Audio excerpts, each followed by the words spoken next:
Hello guys, welcome to the fiction series. Today we are gonna see, what if Naruto x Summer x Kali x Sienna? Part 1.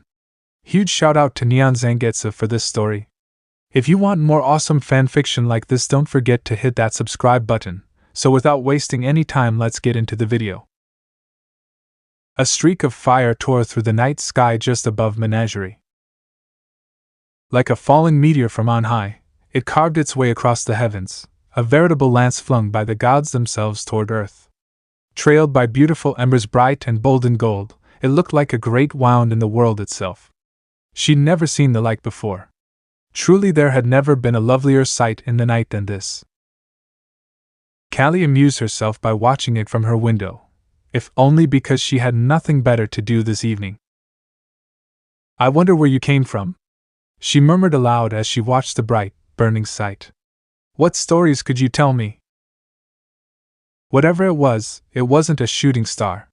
They were vague and nebulous, burned bright and quickly, gone in a blink.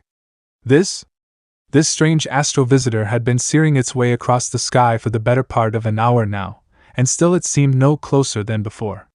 A distant promise, never to be realized. Just like life on Menagerie. Bah! The fauness flung up her hands and paced away from the window. "What am I getting so worked up about? It's probably just a comet or something. Nothing to worry about." Life would continue on as it always had. And that, you see, was the problem. Sometimes a girl craved a little change. Excitement. And life on Menagerie was so woefully dull these days. There was nothing to see, hardly anything to do. No new faces beyond those she already knew. All her life she'd lived her, and in all likelihood she would die here. As her mother had before her, and her mother before her. Boring. It was boring. So very, very boring. The night held no answers for her, not beyond the faint chirp of crickets, and she soon lost patience. Of course she did. She was only 17 after all, filled with the vim and vigor of youth. Kali wanted to go out and see the world. She wanted to make a difference. Not hide away here on this tiny island with the rest of her kin. She wanted to be something. Be somebody. In time, perhaps, this burning desire would. Kali's gaze turned back to the comet in question, drawn by its otherworldly glow. It seemed so close now, yet so far. As if she could reach out and touch it. For a wonderful moment she imagined she could, envisioned herself cradling that distant pinprick of light in her palm like a glowing pearl. Ha! As if she could do such a thing. A flight of fancy. Nothing more. She laughed, and mimed a lazy yanking motion with her fist, trying to pluck it from the sky, though she knew it wasn't possible. The thought of it amused her nevertheless. She yanked again, imagining what might happen. And then it dove. Struck from the sky by the very gods themselves, it hurtled toward the island. Towards her. "Wait, what?" Kali bolted upright with a yelp, eyes widening. "Did I do that?" Before her very eyes the comet curved and struck the island at speed. Then it bounced. Once. Twice. Thrice. It kept right on going, tearing a roaring red path through the trees. Bark burst. Roots rent themselves asunder as timber flew through the air. Sparks caught against dry summer grass to light a fire, and in moments the flames began to spread. Cries went up from the village. Within moments the alarm was wounded and the entire island was alerted. Kali never noticed any of this, you see, because she was otherwise occupied. With a terrible sound not unlike that of thoroughly abused drum, the falling light stopped skipping across the island and ground to a halt just below her balcony. The last of its momentum slammed down en masse, forming an impressive crater at her doorstep. Black smoke billowed up and she choked on it, coughing harshly. Well, she'd longed for excitement. Wish granted. Hurdling the railing, the young fauness alighted in a pointed crouch below, and rose thrice as quickly. Menagerie didn't raise a girl to be anything less than fit, after all. Still, she didn't approach the crater. Fear gripped her heart in an iron vice, strangling any semblance of sense. Her right foot inched forward, then snapped back as she heard a noise well within the rim. It sounded almost like Kali? Her shoulders jolted as she heard a voice call within the house. What was that? Are you all right? Curiosity got the better of the cat. Muttering a half-hearted reply to her family, she took the plunge and crept closer.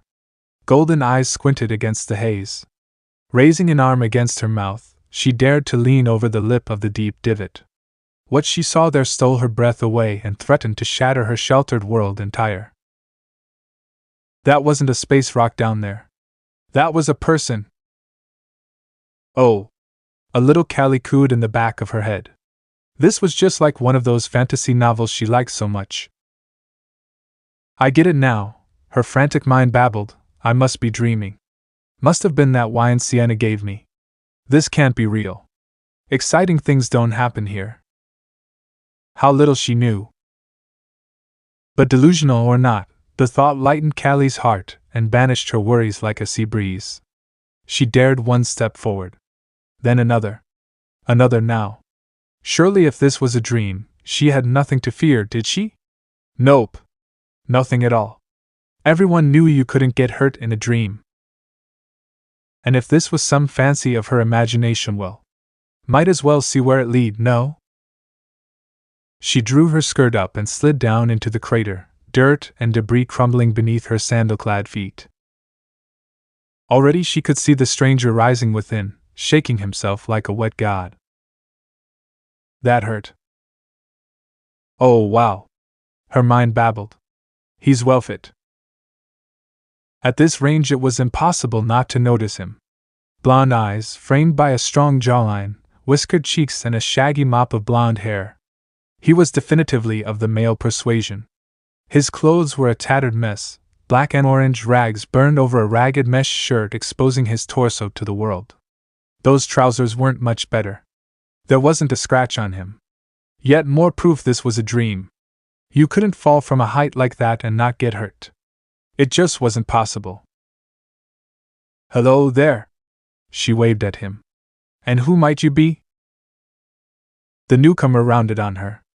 Blue eyes narrowed intently, and while he didn't quite crouch, there could be no denying the sudden tension in his shoulders. Who in blazes are you? He touched a hand to his forehead. Never mind that, where am I? Blue eyes fraught with confusion glanced about.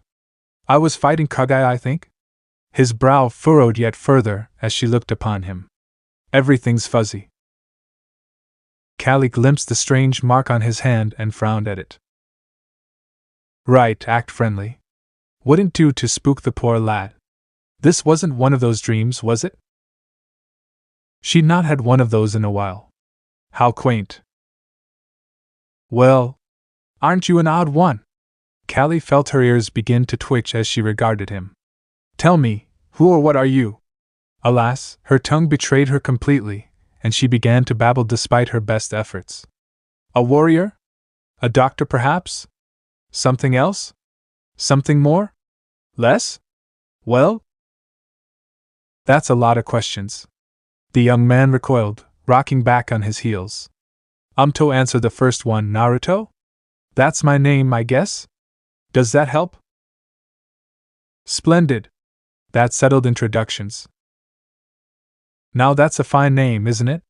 She closed the distance and grasped his hands in hers. It's a pleasure to meet you, Naruto. I'm Kali. She shook his hands heartily. You're not real, are you? He made a noise of confusion when she reached up to pinch one of his cheeks. You don't look real. But you feel real. Her ears perked up. Maybe I should test. On a whim she pushed close and pressed her lips to his. Those felt real, too. Why, of course I'm real. He jerked out of her grasp with a growl. Why were you saying that? And why'd you kiss me? Why, because this is a dream, of course. She shrugged. That or you're a figment of my imagination. A finger touched itself to her cheek, I'm not sure which. Doesn't matter, I suppose? Another shrug as he continued to sputter. You're a faunus, aren't you? When she received only silence, Kali frowned against it. What else would you be? The young man blinked. All right. You've lost me. What in blazes is a faunus? Kali blinked at that. Once. Twice. Thrice now. You didn't know what a faunus is? No. The blonde all but bit out the words. I just said that. That was absurd. Even a child knew what a faunus was.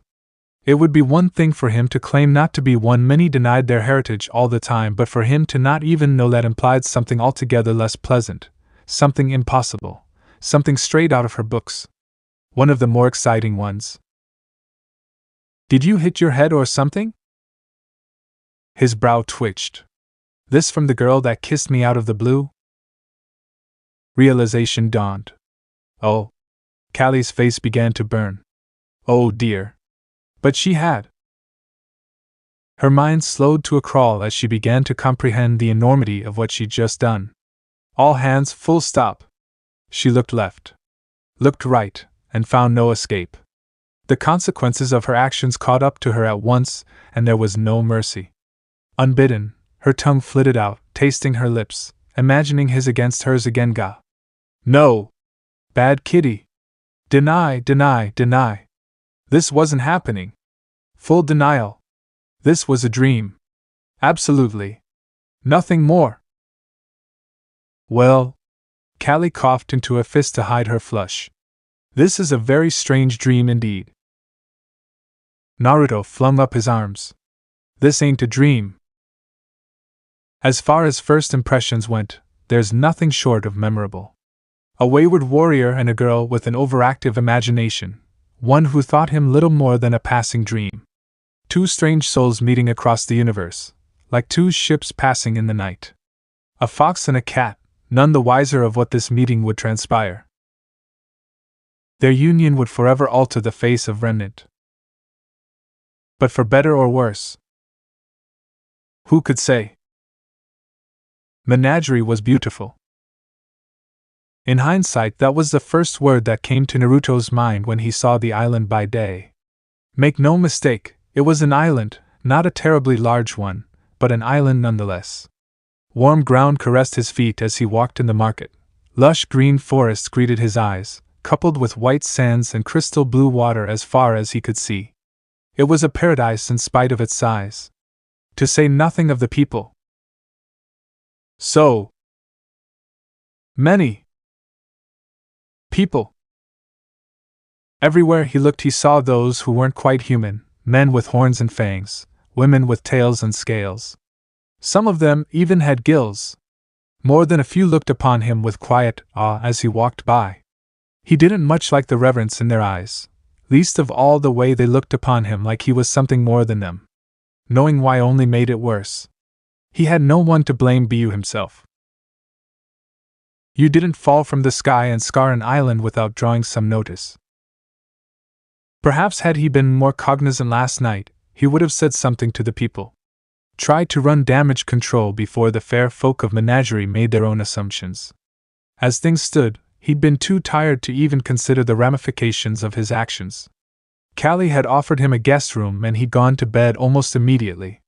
By the time he'd woken and had breakfast, it was too late. The rumor mill was in full spin. Just remembering what he'd dealt with this morning made his head hurt. Let us. A crowd of people all but bowed before him. Teach us. Me? What did I do? Naruto cast a helpless gaze over his shoulder. A little help? No, no, Kali waved him on with a smile. You seem to have your new followers well in hand. Carry on. Kali.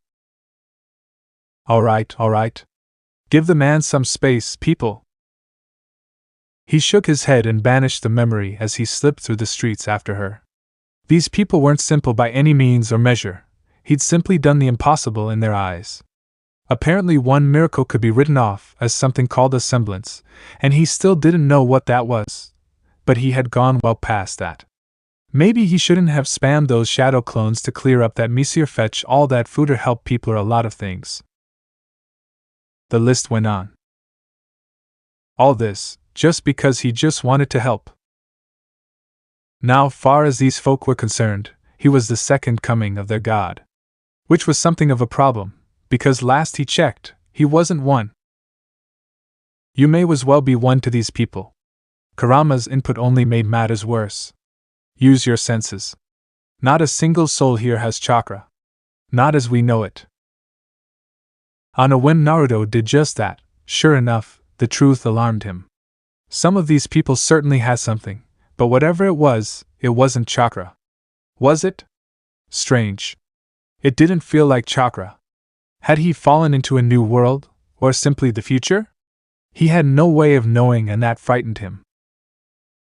We're far from home, aren't we? A jaw-popping yawn answered him. Seems like it. Well, he'd never been one to falter in the face of adversity, and he wasn't about to now. Even now, the sheer press of people threatened to overwhelm him. He'd not been neck-deep in bodies like this since the war. Not since no. Don't think about that. When he reached for his memories, he found a gaping tear in his mind, a wound that still hadn't quite healed. Would it ever? His smile soured.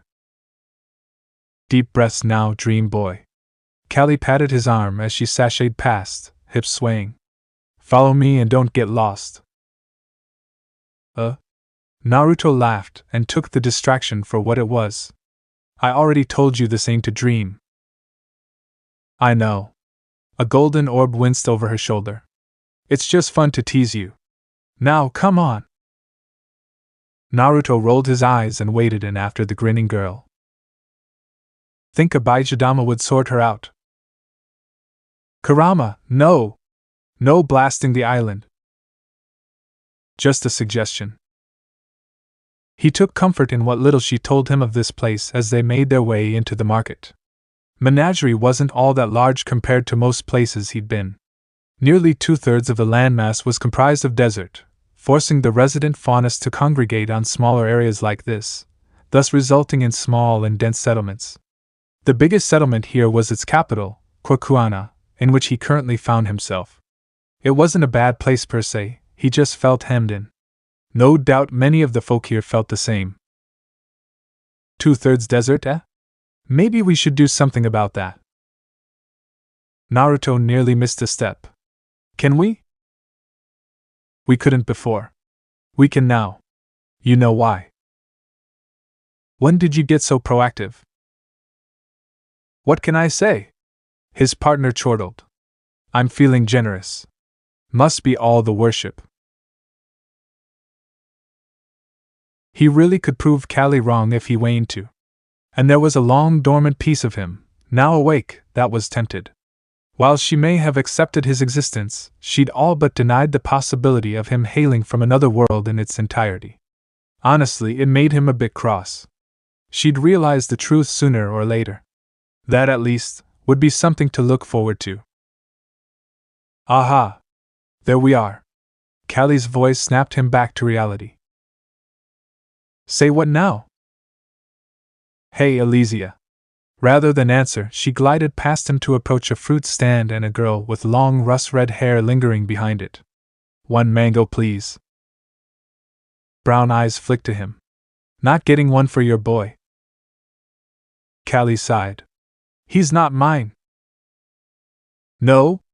Her fellow faunus grinned, resting her elbows upon the counter. Could have fooled me. Seems to be sticking pretty close to ya. Fine, 2 mangoes.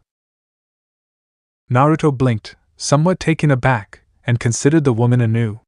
Her skin was a dusky shade of brown, flecked with odd spots beneath the sunny white dress she wore. Or were they scales? The woman noticed his stare, and those spots shifted, visibly changing color to a light red before tamping back down to a muted green. He jolted a little at the sight. Well, he muttered. That's certainly something. I know you. Keen eyes regarded him in return. You're that one what fell from the sky, ain't ya? She leaned back, propping herself up against a post. The one everyone's calling a god. A spot of high color hit his cheeks. I'm really not. Naruto, meet Elysia Amatola. Kali waved a hand between the two of them. She's a good friend of mine. Chameleon Faunus, if you're wondering. Single, too, Your Holiness. The younger girl winked.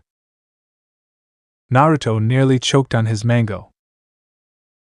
Elysia! What? She received a self-same smile and a shrug. Can't a girl be honest? I don't much believe the rumors myself, but he did fall out of the sky and pull some pretty incredible stuff after all that. Golden eyes narrowed to hooded slits.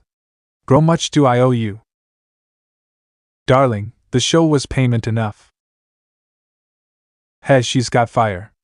I like her. Give me that. Kali all but snatched the fruit up, grabbed Naruto by the arm and dragged him aside. He managed a wave over his shoulder. Elysia returned it wholeheartedly. See ya around, Whiskers. Ignore her. Kali muttered not a minute later. She's crazy. Crazy, huh?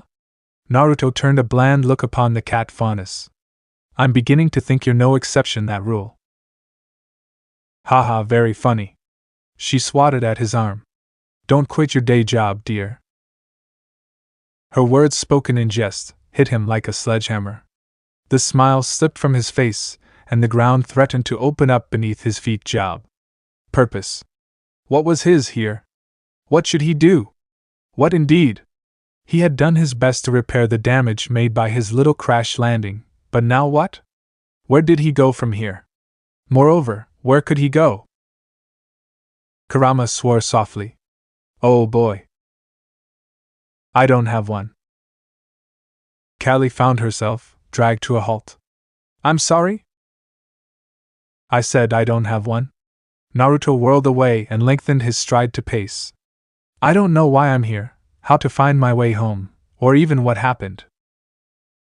And he didn't. Try as he might, he couldn't recall when or how he'd landed here. There had been a battle. Hadn't there? They'd won. Hadn't they? He recalled doing something to someone, but the rest was a grainy blur of static, his memories twisted and tattered in spite of his best efforts to marshal them. All right? He blinked, realizing Kali had caught him by the arm.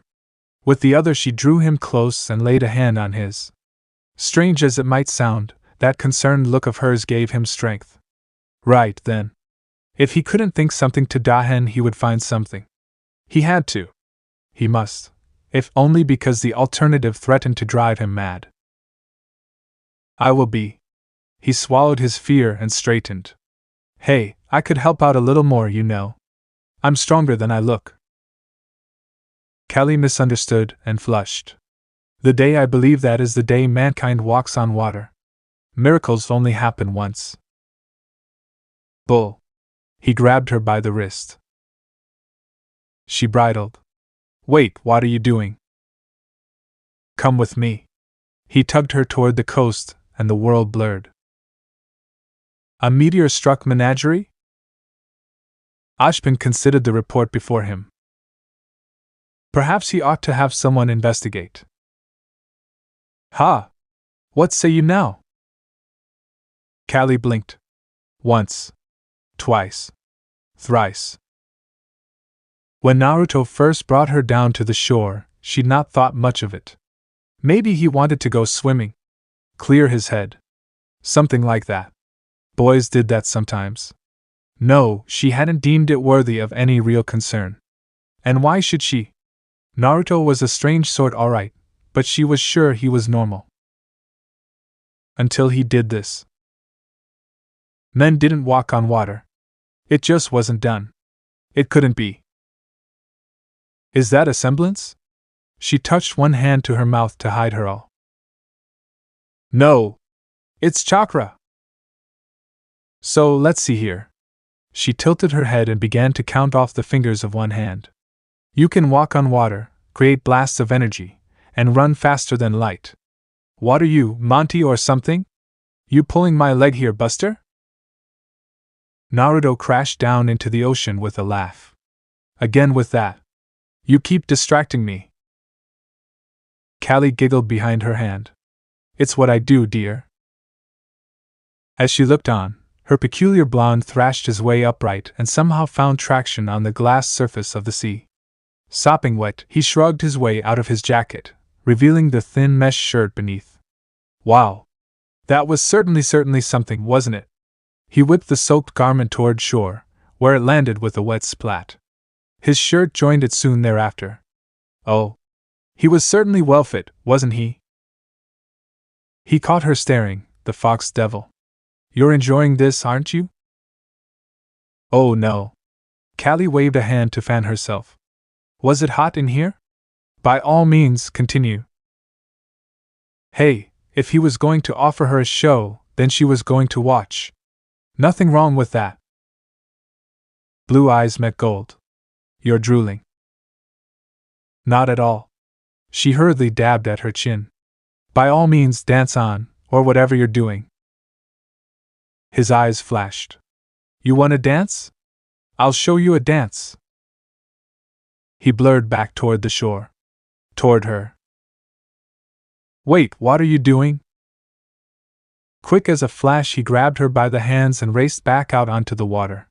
He didn't sweep her into his arms as she thought he might. On the contrary, he simply set her feet atop his, took her palms in his and did a quick back step.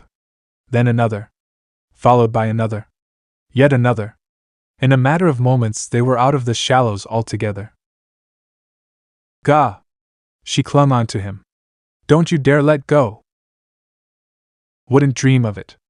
Step 1, 2, 3, and 4. Relax, we're fine. A shadow passed underfoot.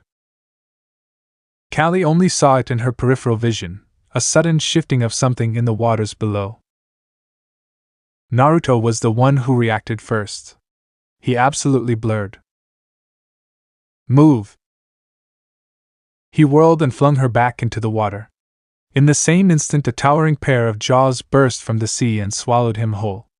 The rest of its body soon followed, a towering bulk thrusting itself up out of the depths. Kali didn't even have time to scream before she plunged into the dark. Her world dissolved into a whirl of bubbles. Caught unawares, she thrashed upright. What she saw down there tore a scream from her. There was something down there. Its long undulating body writhing and twisting as it fought its way to the surface. Grimm. Not just any Grimm. See Phylon. What was one of those doing this close to shore? A hand stabbed through the water and hauled her to safety. Kali fought instantly, not quite comprehending what was happening. You're all right. The smiling face of a shadow clone beamed back at her. He's fine. Watch. Drenched and quivering, she had a prime view of what followed. Indeed, she saw it all. The Grimm saw them and reared back, its mouth aglow with light. Then it twitched. Its maw continued to glow, not with lightning but something else altogether. A low growl built in the air, muffled by its bulk. It keened angrily, writhing in pain. Something roared, and it wasn't the beast. Only a heartbeat later, Naruto burst from the beast's belly in a rush of golden light. Even as he flew through the air, he did something with his hands and became something else altogether. The light intensified around him and took on the guise of a great gilded fox rimmed with black markings, 9 tails in all. It engulfed him, surrounding him, protected him. Yet she could see him all the same, clear as day in the creature's skull. So too did she hear the cry that followed. Kurama! Strong jaws fastened upon the beast's neck, all but eviscerating his jugular. A keening whine filled the air. The sea Phylong reared back and the fox mirrored it instantly. Light met light and the former yielded to the latter. The Grimm didn't stand a chance. Naruto's blast blew clean through its upper torso and hurtled across the horizon. For a moment Kali wondered if it would just keep going. Tum! Heat. Light. Fire. Those were the only words she could think to describe the apocalypse that followed. The sky cried. The ocean boiled. The entire island quaked. Kali Belladonna saw destruction as she'd never seen before. Well, there went a mountain somewhere in Mistral. Anything that blast hit was gone. Those back on the island must have seen it too. They had to. You'd have to be blind to miss this. He said he wasn't a god. And she believed him. Naruto was many things, but divine? Certainly not. He didn't act like it. Didn't want it? So how did one describe what she'd just seen? The answer was simple. He was a monster. Good? Evil? It didn't matter, not one bit of it.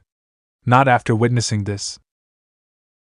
And yet when she saw his face, he looked almost sad somehow. With neither word nor warning, the fox dissolved, leaving its rider to fall. Naruto alighted upon the massive Grimm's crumbling remains and rode them to shore. Only then did he turn to face her, arms folded behind his head. The smile he wore was as false as the cheer in his eyes, if only because he knew just how badly he'd scared her. Do you believe now? Kali nodded numbly. Can I keep you? Naruto sputtered and flailed his arms. Excuse me? That tore it. She started to laugh. What else could she say? He was certainly a popular monster, and he was going to be hers if she had anything to say about it. They were worshipping him now. Truly, there was nothing that rankled Naruto more. After that stunt he'd pulled yesterday with Kurama, nearly every man, woman, and child on this island bar Kali thought him a god, some mad union of the brother gods come back to remnant to lead them unto destiny and glory. Shouting did nothing to convince them. Pleading availed him not. Even his brief attempt to leave had been curtailed by the sheer mass of faunus currently on his doorstep. They couldn't stop him, of course, but they all looked so damn sad when he mentioned it. Well, Kurama jibed, we did put on quite a show for them. It's only natural they'd act like this. Our very own island. Feels nice. Natural, he says? Naruto growled as he lounged atop his throne. This ain't natural. How the hell do I get out of this mess? Well, you could always run. Not like they'd be able to stop you if you really wanted to. I meant making them see sense, not dodging them for the rest of my days. In the span of only 24 hours they'd ushered him from Kali's humble home into the chieftain's seat. There hadn't been any resistance on that front. The fellow in charge was more than happy to give it up to him when that mob hauled him up here. Cheeky bastard, probably weighing nothing to do with the coming storm. Naruto Uzumaki was many things, but he wasn't a coward, certainly not the sort to abandon people in need. On a fundamental level he knew that he might appear divine to some, but really, he wasn't. Sure, he possessed incredible powers, could run terribly fast, survive being impaled, and wield destruction on a scale hereunto unseen before in the world of remnant, but... Alright, he could see why the faunus thought he was their god reborn. But he didn't like it. Don't look at me. This is entirely on you. Kurama poked another hole in his defenses. One does not simply turn into a giant fox, butcher a massive Grimm, and annihilate several mountains without attracting attention to oneself. I did warn you. Naruto buried his head in his hands. Hopefully no one else in the world had noticed Ito. Who was he kidding? The entire world was probably aware of him now, if not necessarily his exact location. No, in the eyes of Menagerie, he must be a god, and nothing short of equally divine intervention would sway them. Pity Sasuke or Sakura weren't here. He would have flung the title at them and bolted. Instead, he found himself looking down on Menagerie with no idea what to do next. Well done. Kali clapped slowly at his side. What's next on the agenda? Gonna throw a wild orgy? Naruto flung a cushioned pillow at her. Not helping. Really, she was making it worse. And stopped smiling. Nope. She ducked it with a girlish grin. Should see your face right now. You look like you bit into a lemon. This ain't funny. Really, it is. She winked at him, and besides, if you're not a god, then what are you? A monster? She winked at him. Isn't it better to be loved than feared? Her words stilled the retort on his tongue. There was some logic in her words, loath though he was to admit it. He could certainly blast his way out of Menagerie, harming hundreds in the process. Even if stealth failed him, and knowing his luck it would, it was well within his power to kidnap a ship's captain and commandeer a vessel for himself. He could go anywhere he wanted. And all it would cost him was a little fear. "I just don't get it," he said instead. "Why is everyone here looking up to me? I haven't done all that much." In all honesty, the people here haven't had hope in a terribly long time. She ran her fingers along the length of his right arm, provoking a shiver in him. Not since the Faunus Wars. There it was again, the mention of that bloody war that he knew nothing about. He'd have to do some reading. Ugh. Books. He couldn't keep relying on Kali for every little thing, tempting though it might be.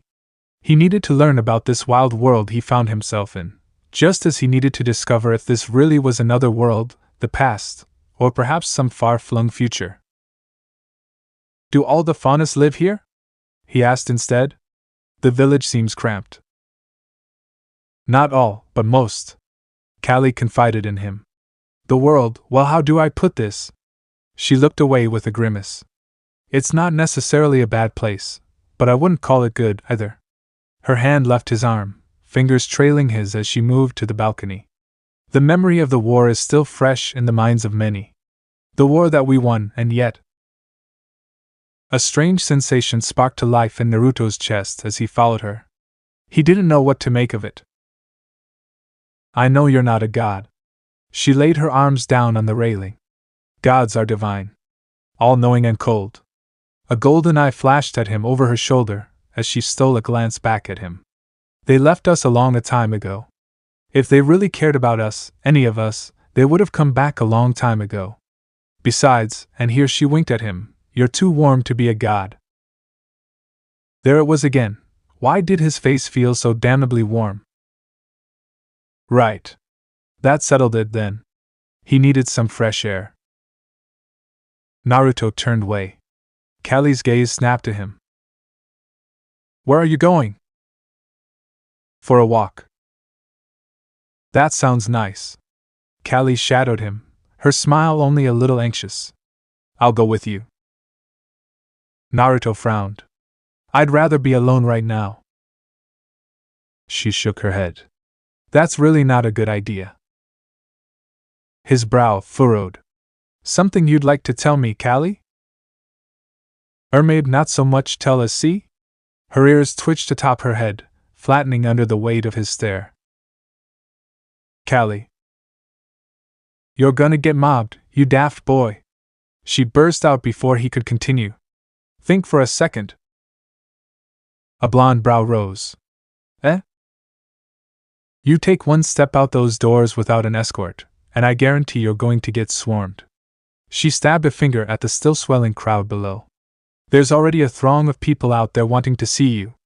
If you just walk out there by yourself, all hell will break loose. Then what will you do? Deal with it?" She frowned. "Naruto." Now it was his turn to wince. "Fine, fine, have it your way." "My lord!" "Praise be to you, Lord. Protect us from the Grimm, our lord." Kali was right. Oh, how that burned. Her smile radiated smugness.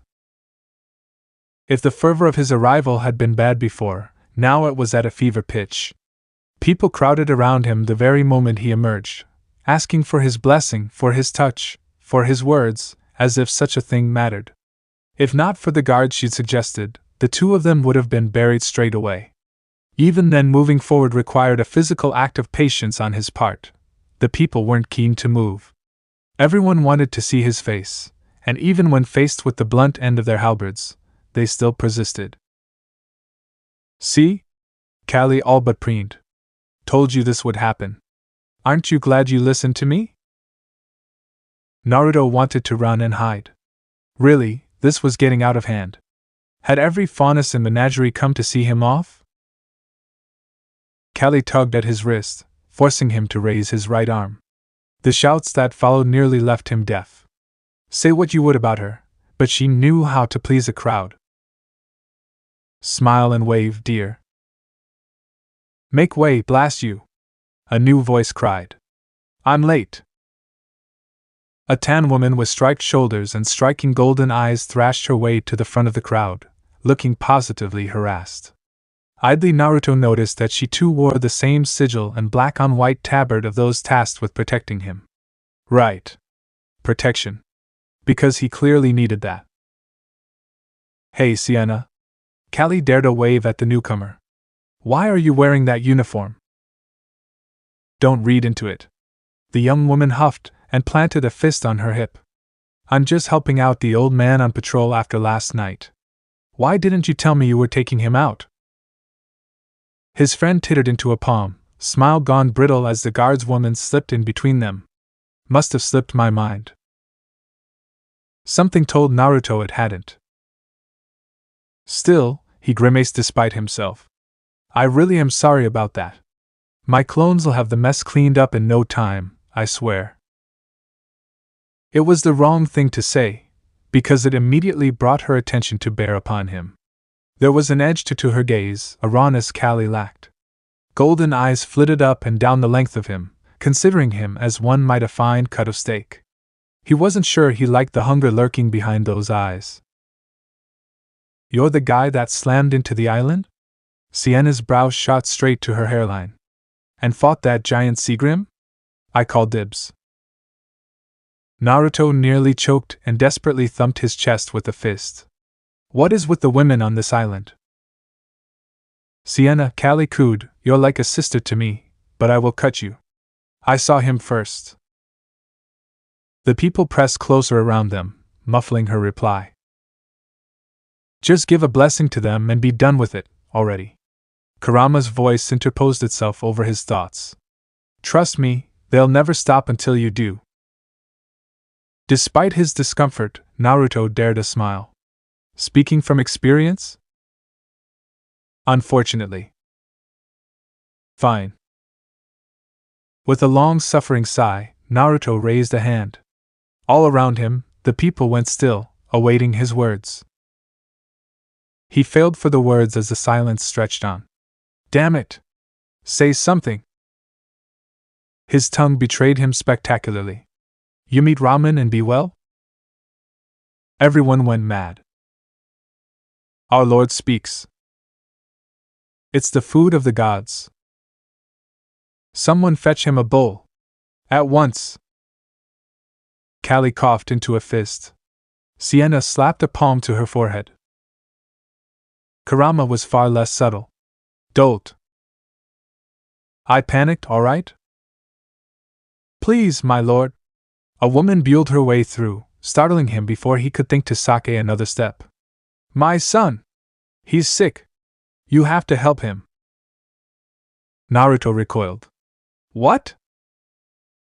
He had all of an instant to take in brown hair framing dark eyes and a pale scarred face, her body wrapped up in simple gray tunic off white breeches. Then she held out a mewling babe. That at least, he had more time to notice, if only because they were so small. With a soft crown of dark hair, wrapped in swaddling clothes, they couldn't have been more than 3 months old. He's ill, my lord. Please. The blonde bridled, keenly aware of Kali's gaze on him. That's Miss Belmont, she whispered quickly. Her son's been sick for a while.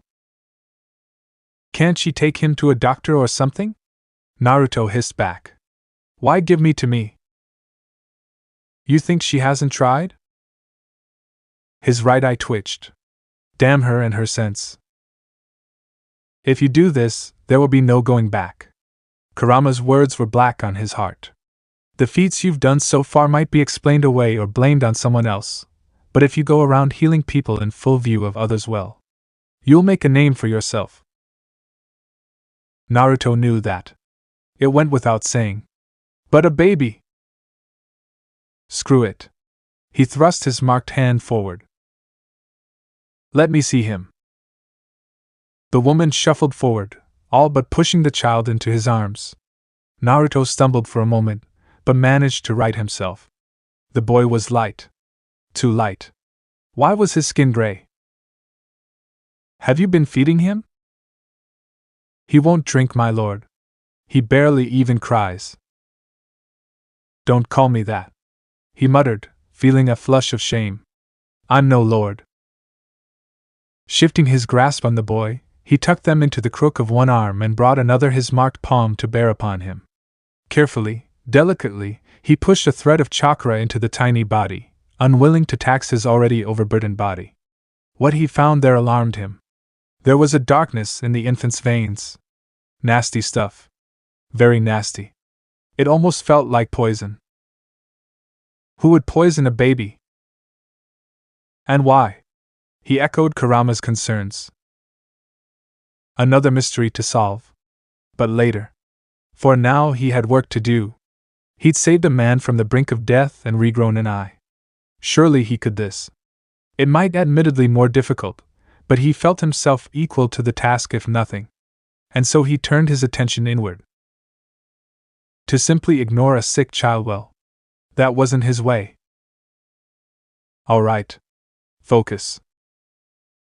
His chakra crept through the tiny child, this little life, and suffused it with strength, bolstering his already faltering immune system. From there it went to work on the toxins themselves, ruthlessly neutralizing them one by one.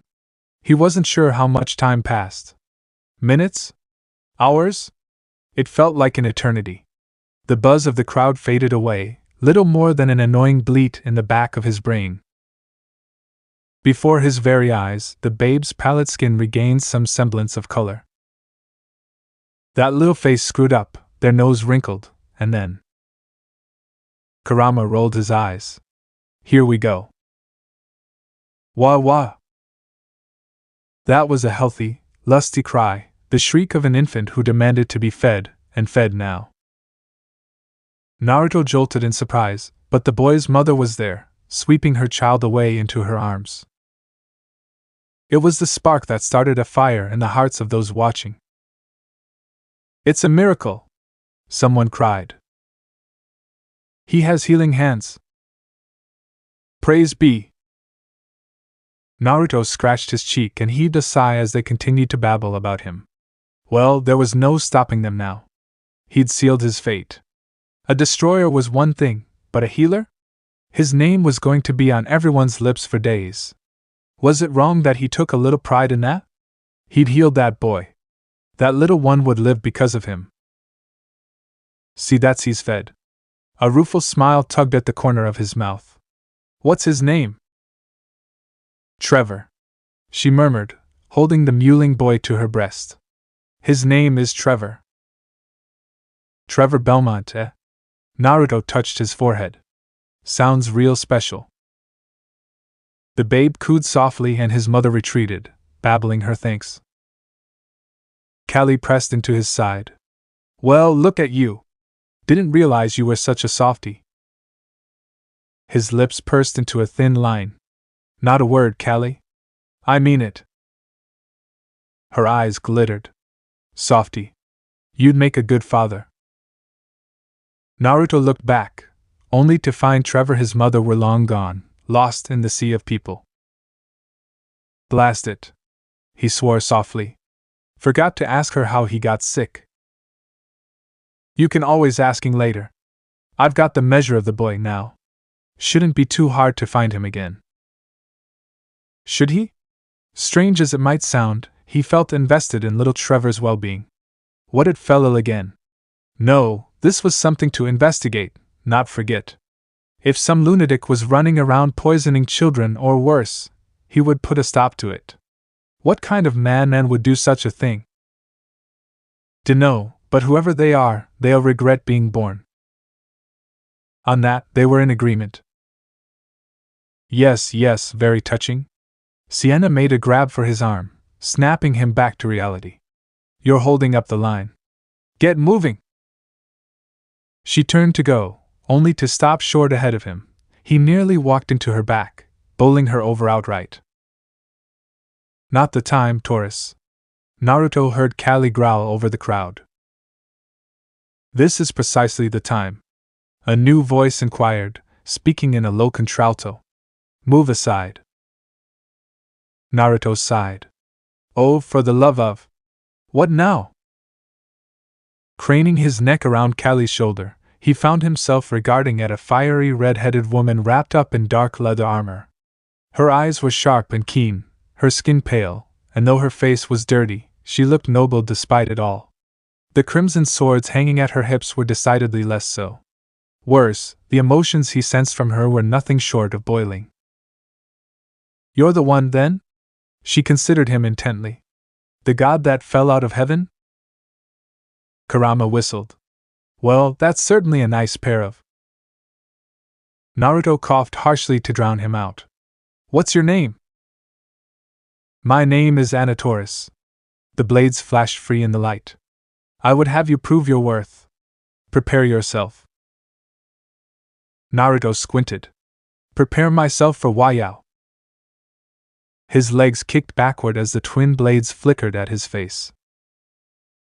And then he found himself quite preoccupied with trying to stay alive. Naruto wasn't one for weaponry. He respected the craft, mind you, there were just some feats one could only accomplish with a blade in the hand, but at the end of the day he simply wasn't a fan of them. Weapons broke. Swords shattered, axes rusted, and clubs broke. He would much rather trust in the strength of his body, and if he absolutely had to, his staff. Even then he'd rather use his fists, unless he had no say in the matter. Now was such a time. Hey! A yelp tore out of him as Taurus struck out anew, her crimson blade passing perilously close to his face. It wasn't the speed of Anna's strike that startled him, it was the skill behind it. Even as he darted away she did the unthinkable, pivoted on heel, accounted for his sudden movement, and moved with him.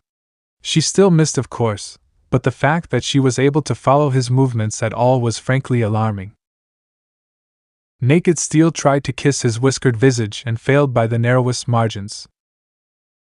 Stop going for my ears. Have you lost your mind? Not at all. She pivoted with a smile, crossed both blades before her in an X formation, and lunged at him anew. If anything, I've found it. A low growl built in the back of Naruto's throat as he moved to meet her. Taurus gave no ground. She was offense in its purest form. Attack, attack, attack. For her, the best defense was just that, a blistering offensive that kept him on the back foot, forcing him to dodge the moment his feet touched the ground.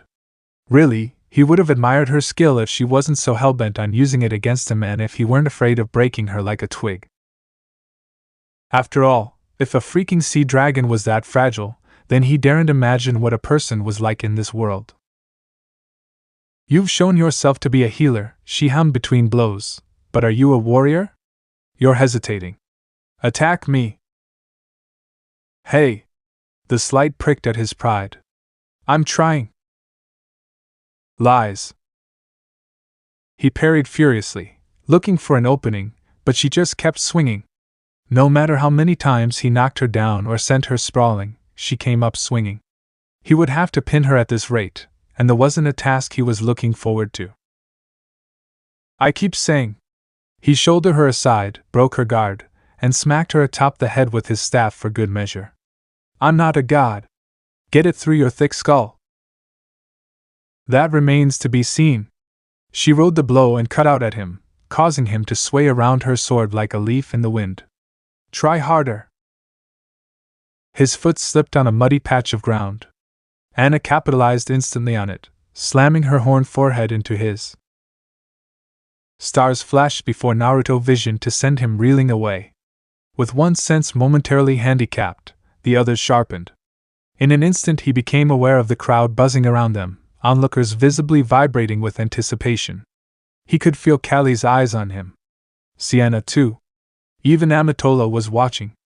And he was making a fool of himself. What the hell am I doing? A thorn of pride pricked at Naruto's heart and drew blood. He clenched his teeth. Kurama stirred from his slumber. Finally going to try, are we? An icy sense of calm pervaded his being. Just a little. Anna scoffed. Talking to yourself, now? Have you finally lost your head? Naruto didn't dignify her barb with a verbal response. There was no need. He flowed up into Anna's guard and struck. A small part of him relished the shock that flitted across her face, the way her blue eyes widened, wild red hair lofting in the breeze of his sudden arrival. His heel hooked hers, then swept her legs, leaving her unbalanced at pivotal moment. The instant her feet left the ground, he stepped in. Not to catch her, oh no, his intent was far from that. Chakra shrieked in his palm, eager to be unleashed. Anna saw it and hissed out a curse. Shit! He didn't shout out the name of his technique, for he felt no anger towards her. He understood now.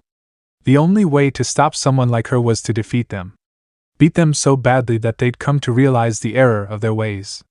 A flick of his wrist drove a maelstrom of a crushing light into her stomach. Rasengan. The result was rather impressive if he said so himself, if only because Anna hurtled away like a flung stone. Bystanders scrambled out the way with all due haste, leaving her to hurtle from the square. Sheer momentum smashed her into a food stall, spraying produce in every direction. Someone took offense to that. My cabbages! Naruto glanced back with a wince. I'm sorry? Don't be! Sienna hooted from the sidelines. Happens all the time. Also, on your left. Naruto whirled with a sigh. Sure enough, Anna was already riding herself behind him. She looked fresh as a daisy, raring for another round. He could clearly see the tear in her vest where he'd struck true, nearly ruining it altogether. Heat crept into his cheeks as he glimpsed her taut stomach. His eyes flowed up, noticing the generous mound of her left breast, nearly exposed by the damage he'd done. Naruto flung up his arms. Stay down! Anna Taurus ran her hands through the wild mane of her hair, shaking bits of pestle and produce from her scarlet tresses. She was still smiling, but now that smile held an edge, a sword unsheathed. It was the look of one who had been searching for something and finally found their heart's desire. Naruto wasn't sure he liked the look of it. That's more like it. Her voice emerged as a low contralto, a near-throaty growl. I felt that. How are you still standing? I have my ways. She closed the distance between them in an instant, forcing him to brave his staff with both hands. Is it just me, or is she hitting harder? On that, they were in agreement. Something was amiss here. For all her aggression, all her fire, she was cold as ice. All too calm. She did not rage like some wild beast. She struck with deadly precision, lashing out with measure strikes. One of her twin blades swept out at him, and he kicked himself off, launching away to relative safety. His feet hit a crumbling wall, and he sprang off it just before she cut it down. Blue eyes bulged at the noticeable bump in agility. You'll never win anything if you keep running away, she catcalled after him. I could say the same of you. He leaped over her blade and slided atop its edge, startling her terribly. Stay down!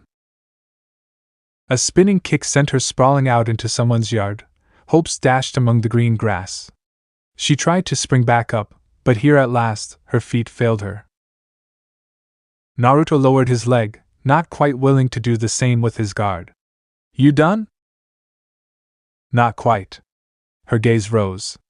Just give me a moment. As he looked on, she pushed a pale palm against the grass, fingers fisting against a portion of it. Dull red light pulsed from her hand. Before his very eyes it changed. What was once vibrant and full of life became dull and gray, crumbling away to sand under her palm. As he looked on, her wounds closed and vitality came rushing back into her once pallid visage. Amatola hollered, "Don't go killing my grass." So that's it. Kurama confirmed his suspicions a moment later. It must be her semblance. She drains energy from her surroundings. Small wonder she was able to get back up after a Rasengan. Sorry, not sorry. Anna swayed back to her feet, wholly at her ease. Well? Ready for round 3? She raised her longer blade. I can do this all day. She probably can. The kitsune ruminated. Stop holding back already. You'll only embarrass yourself at this rate. On that, they were in full agreement. I think we'll end it with the next exchange. Her eyes flashed. Well said. Prepare. Blue eyes closed as she barreled forward. They blazed gold beneath orange lids. Her blade swept down. Sage-empowered palms rose to meet it, catching the blade between them. Anna froze. His hands twisted, snapping the weapon in half, steel shattering like so much brittle glass. Those same hands licked over his shoulder, hurling her weapon away, then the other one attempted the same trick. Her broken blades flew into the air, end over end they spiraled. Down into the dirt and buried themselves there. Rag.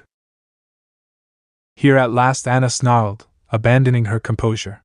She made a blind grab for him, but having witnessed her gift firsthand he already knew better than to left her a handhold. In a flash he caught her by the wrists and wrestled her down. A knee came down between her breasts and pushed, crushing against her chest with terrible pressure. He reached up and caught one of her falling blades, pressing it to her throat. Jagged steel kissed her jugular. Her entire body tensed beneath him. Naruto leaned forward, glaring golden eyes boring into her crafty cerulean. Stay down. Anna's entire body tensed beneath him, and he prepared for another round. He wasn't prepared for her laughter. It began as a soft snicker, the tiniest twitch of Anna's lips, so small that Naruto nearly thought he imagined it at first. A giggle followed soon thereafter. Before he could think to ask what she found so funny, the bull fauness began to laugh outright, utterly uncaring of the danger she was in. Her body convulsed in a fit of raucous laughter, mirthful tears rolling down her cheeks. As I thought. Much to his annoyance, the fiery-haired woman granted him a grin. You're not all talk after all. Much to his chagrin she reached up and grabbed the steel at her throat. It's my loss, your lordship. Kill me if you wish. Naruto all but sprang off her. What? No! Why would I? Then I will be your guard. She took the chance to rise, but not to stand. Instead the swordswoman knelt and laid her blades at his feet.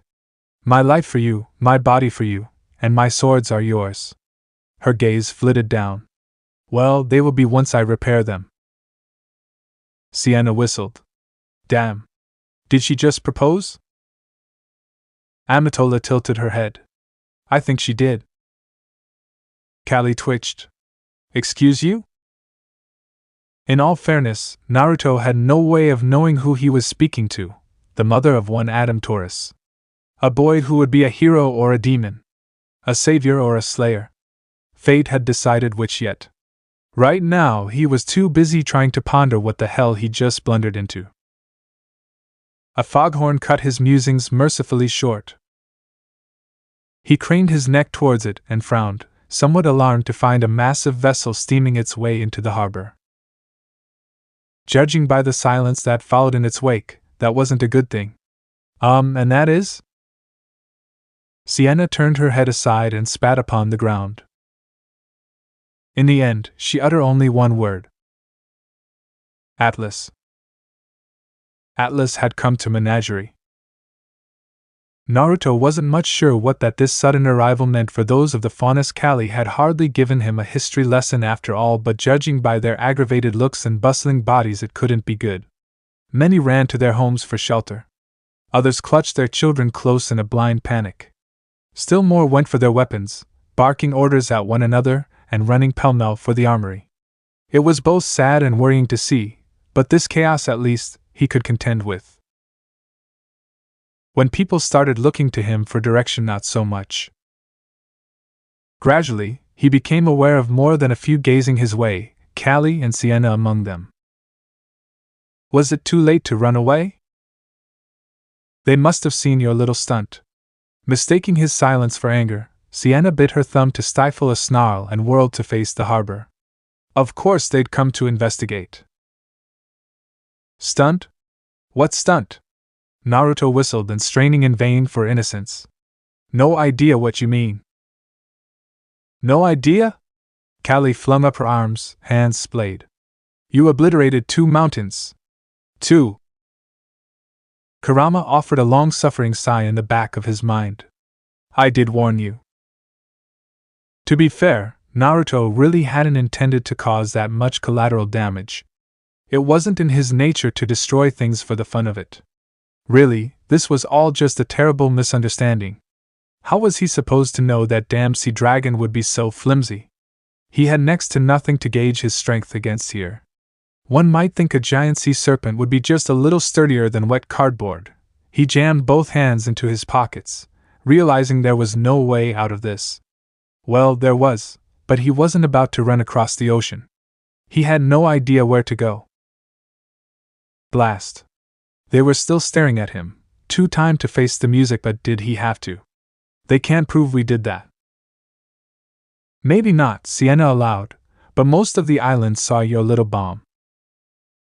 He cringed and scuffed the dirt with his boot. I just wanted to help. You want to help? Look at these people. Sienna flung a hand out at the terrified masses around them, followed by the harbor below. You see how afraid they are. Do something about it. Kali quirked a brow. And just how, pray tell, do you suggest he do that? Simple. Her smile was all teeth. Destroy their ship. Easy, no? Kali hissed. Naruto inhaled, nearly choked on his own spit. Excuse me? He slew a sea serpent. Provocateur that she was, Sienna took it all in stride as she thumbed her chin. Surely sinking a ship can't be that hard. Kali swooped in before he could speak, all but bullying into her face. Killing a dragon and killing people are 2 very different things. Are they? Her fellow faunus leered. Way I see it, they're both monsters. A foghorn bleated anew in the harbor below. Naruto risked a glance toward the carrier in time to see a small boat detach from its side. They'd make landfall soon. And he was running out of time. His mind whirled about in a mad frenzy. There had to be a way out of this without violence. There just had to be. Now let's be reasonable about this. He came back to himself to find Elysia Amatola, interposing herself between the 2 enraged women. We don't even know why they're here. It could be nothing. Ever the optimist. Anna found her voice at last as she retrieved the broken fragments of her blades. And what of you? Naruto stiffened a little as those piercing blue eyes met his own. You've been rather quiet. Would you rather they kill us? Naruto rounded on her. No one is killing anyone. Why else would they be here? A scarlet brow arched. Name one good reason and I'll stop. They never come here for supplies. They haven't since we laid claim to Menagerie, won't even patrol these waters. And yet less than a week after your little spectacle, here they are. She folded both arms beneath her bosom, make eye contact and nothing else, then beeped her horned head just so. If they're not here for you, then they're almost certainly here for us. The war is still a recent memory in everyone's minds. Naruto felt his hope deflate with every word. But amidst the death of that hope, an awful idea was born. Oh? Kurama realized it a heartbeat later. Now that just might work. All right. Straightening his back, the wayward warrior plastered a winning smile onto his face that he didn't entirely feel. Fine. Let's go meet our new friends. Elysia frowned. What are you up to? Nothing. He couldn't quite keep the laughter out of his voice. Just an idea. You really do have one, don't you? Sienna hummed a little, ears perking up. All right. Now this I have to see. Kali bridled, perhaps sensing some modicum of the madness he'd planned. Naruto, whatever you're planning didn't. Too late. Anna darted pasted him with a half-hearted apology, muttering something about finding a pair of backup blades. Naruto let her go against his better judgment, and hoped to high heaven she wouldn't be using them on their guests. Or were they invaders? The distinction troubled him. As luck would have it, their so-called friends had already disembarked by the time they reached the docks. He took note of 4 guards and another. Unfortunately, someone had found them first. Easily head and shoulders taller than him, and then some, the stranger nevertheless carried himself with a dignified mien. Bright golden narrowed intently upon the Atlas envoy from a stern face, framed by dark hair and a striking beard. The deep purple cloak he wore over his bare chest seemed to signify a rank of some sort, and his broad arms remained clasped firmly his broad chest. Whoever he was, he clearly spoke from a position of strength, if not outright authority. "Come now, Captain, surely there's no need for this." His voice itself was a slow-moving avalanche, easily audible yet affable as they drew near. "Please put your weapons away before you frighten the children. This is all just one big misunderstanding." Reasonable fellow, Kurama mused. Didn't think Menagerie had any of those left. Maybe we let him handle this, yeah? Naruto shushed him, when in truth, nothing could have made him happier. "Who's that?" he muttered under his breath. Kali beamed. "That would be." "Must we do this dance, Gaira?" The newcomer answered for her, and though he couldn't quite see the owner around of that voice around this great big mountain of a man, they didn't sound much pleased. "I have neither the time nor patience for your word games." Her words dashed the blonde's hopes just as much as her tone did. "Cooperate, and we'll be gone from your shores." "Where is the weapon?" Gaira offered a slow blink. "What weapon? Whatever do you mean?" Sienna slapped her forehead. Kali stifled a sigh behind her palm. Amatola chuckled, even as Naruto died a little inside. Yup. She was talking about him. He just knew it. "Secrets will avail you not. Or do you take me for a fool? Didn't I just tell you? Only a few more steps now and he'd finally be able to see this preening P-beep. Our reports indicate that a weapon of some magnitude was fired from this island. 2 mountains in the straw are gone." She paused, letting the weight of her words sink in. "Gone. The blast came from this direction. There are no other islands on this side of the sea that support life." Well, he heard the sneer in their voice, human life, at least. The insult was blatantly clear even to Naruto. Be that as it may, Gaira bore it with remarkable aplomb. "I assure you, we have no such weapon here on Menagerie." "Where is your chieftain? Perhaps he will be more forthcoming with his answers." At that, the giant winced a little. He is indisposed at the moment. "Oh, right," Naruto realized. "That's me now, isn't it?" No wonder the last guy abdicated for him. Now he knew why. You'd be mad to deal with these shenanigans. "We really are, aren't we?" Nevertheless, he strode forward. Kali and the rest hung back. He took the small mercy for what it was. Credit where it was due, Gaira held his ground as Naruto reached his side. The blonde looked around him and found himself looking down at a rather petite young woman clad in a crisp uniform of blue on white. Her hands were clasped firmly behind her back. He supposed was meant to make her look imposing. In truth, it reminded him of a little girl playing dress-ups. Brown hair framed a face from which keen dark eyes shone. That wasn't the reason why he snorted. Nope. Not at all. Certainly not. His tongue committed bloody mutiny. So short. The entire island seemed to inhale in a single sharp breath. Meanwhile, the woman turned a fascinating shade of puce. "Excuse you?" "Please forgive him." Gaira clicked his tongue in mild admonishment. "He's rather blunt." Naruto blinked, somewhat taken aback to find all eyes on him once more, this time for all the wrong reason. Even the soldiers at woman's side were face-palming at the unintentional slight. As far as first impressions went, he'd certainly made a lasting one. What? He couldn't help himself. Truly she was, so small as to barely reach 4 feet. "How dare you!" The tiny officer jabbed a finger up at him. "Do you have any idea who I am? Count yourself lucky that I, an Atlesian captain, graced you with my presence." Her arrogance only made it all the more adorable.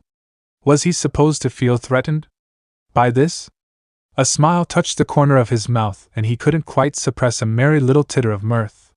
Maybe it was the wrong thing to do, but he simply couldn't help himself. Another snort escaped him, echoing into full-blown laughter. I can't do idiory, just too adorable. Somewhere in the background behind him, Sienna absolutely cackled, even as Kali groaned. The little woman snarled. Why, you cheeky animal! Stop! Stop laughing at me! And there went his mirth. All right, pipsqueak. He snickered once more and wiped a tear from the corner of his eyes. I'll bite. Who the hell are you, and why should I care? Do you not know the name Cordovan? A blink passed between the two of them. Naruto tilted his head. No? And who are you then? She stabbed a finger into his leg, the only place she could reach. Identify yourself at once. Me, I'm no one important. Naruto grimaced. Let's just say I'm helping out around here. He barreled on before the little braggart could build up steam. Look, I'll cut to the chase. Whatever you're looking for here? His head tilted a fraction to the right. We ain't got it. Don't suppose I could convince you to leave? Cordovan met his steely glare with one of her own. Silence reigned supreme. Neither budged. Right, then. He shrugged. I tried the easy way. Now get off my island.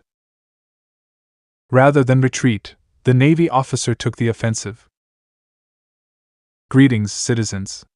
She clasped both hands behind her back and straightened, straining for extra inches that simply wouldn't come to her, not now nor ever. I am Captain Caroline Cordovan. Her voice rose to address all those who had come to watch.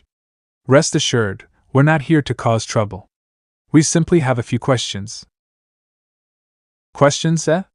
Naruto raised a hand almost immediately. I've got one.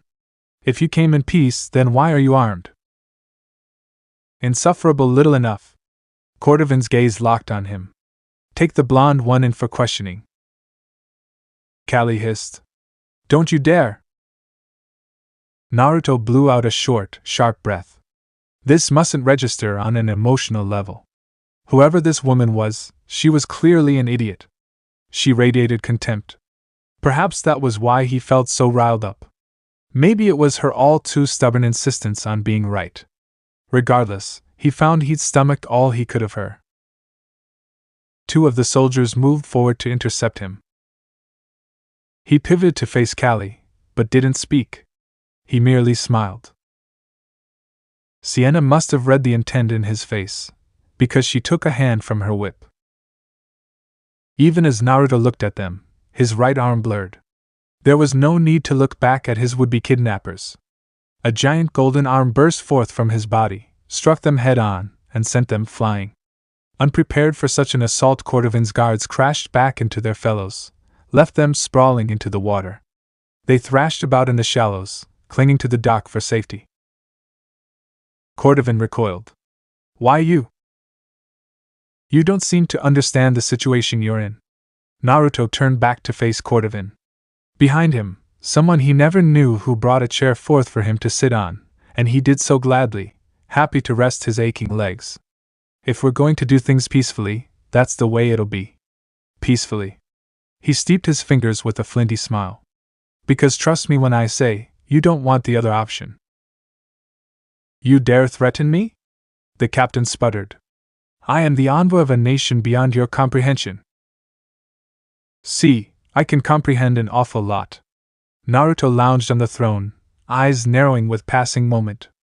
I've fought gods and monsters, and even they pale in comparison to the sheer madness I've been dealing with on this island. So unless you're a freaking Itsuki in disguise, his eyes flicked her up and down, noting the lack of horns or any chakra whatsoever, which is very unlikely, you can buzz right off. She reached for her sidearm. Last mistake. Gaira heaved a sigh. Captain Cordovan, was it? The proud woman frowned at him, still not quite drawing. Yes? I suggest you come back another day. It would appear our chieftain is in something of a foul mood at the moment. I beg your pardon? She blinked anew. Whatever would I do that for? He will come with, or by the authority given to me by Atlas, I will burn this island. You were warned. Clenched knuckles burst from the earth and plowed into her chin at speed.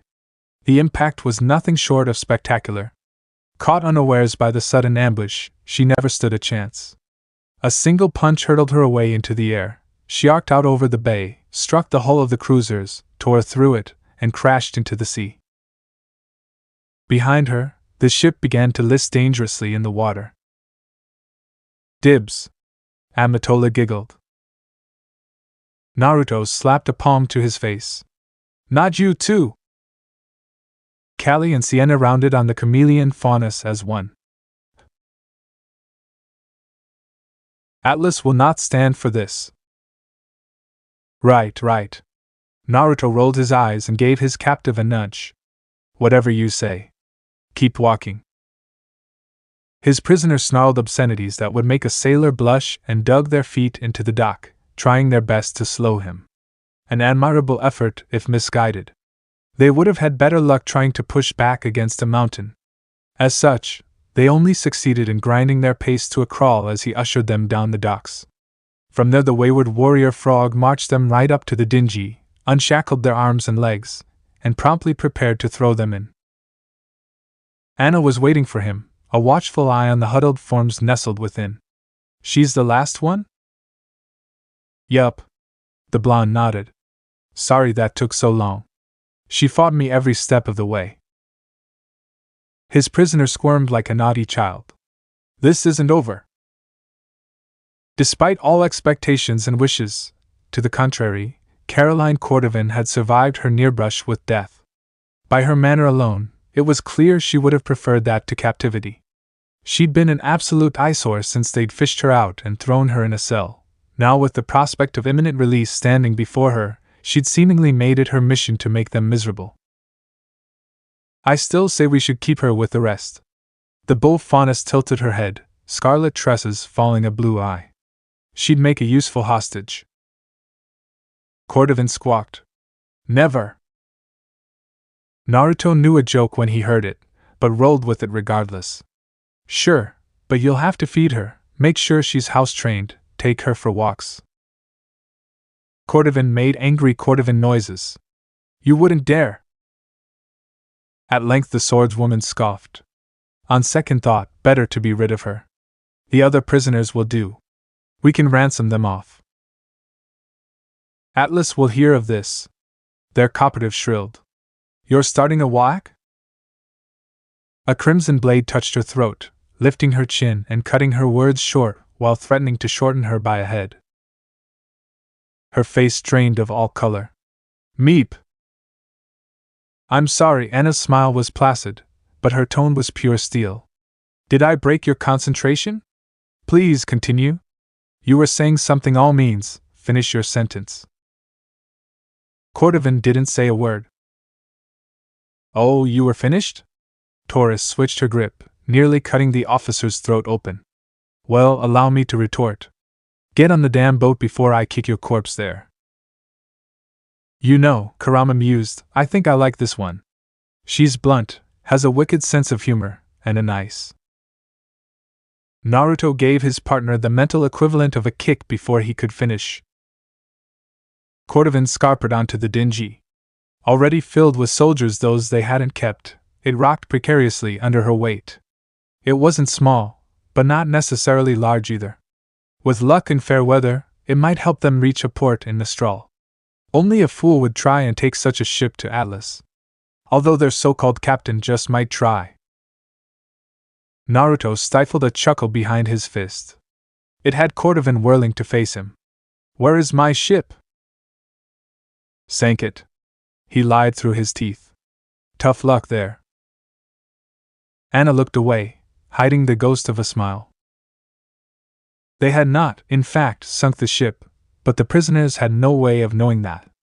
Even he knew better than to reveal state secrets to an enemy. Wait, was Menagerie its own state now?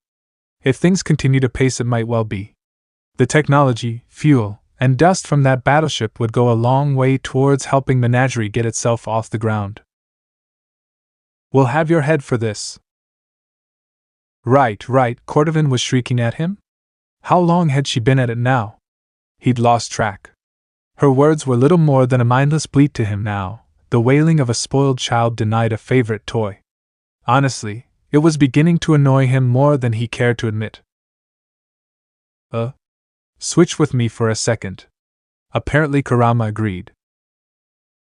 Naruto offered the mental equivalent of a shrug. Be my guest. Don't scare her too badly. Blue eyes flashed red as Kurama buelled to the fore.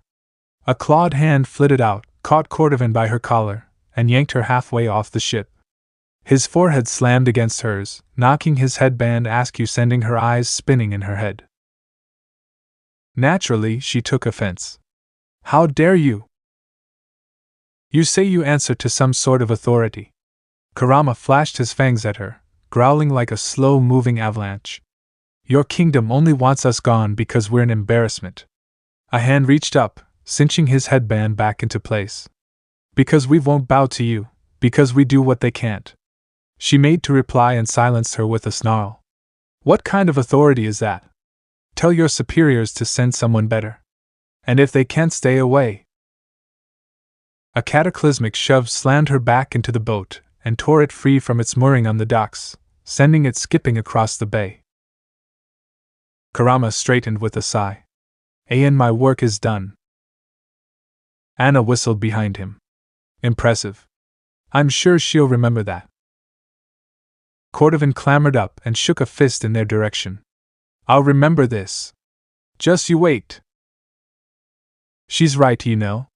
Anna sidled up to him as Kurama receded. This will escalate things. Maybe not war, but relations between us and Atlas will be tense. On a certain level, Naruto knew her words held a grain of truth. It was the reason they'd kept prisoners at all. Cordovan was too much of a headache to bear keeping, but they'd held on to 5 of her men.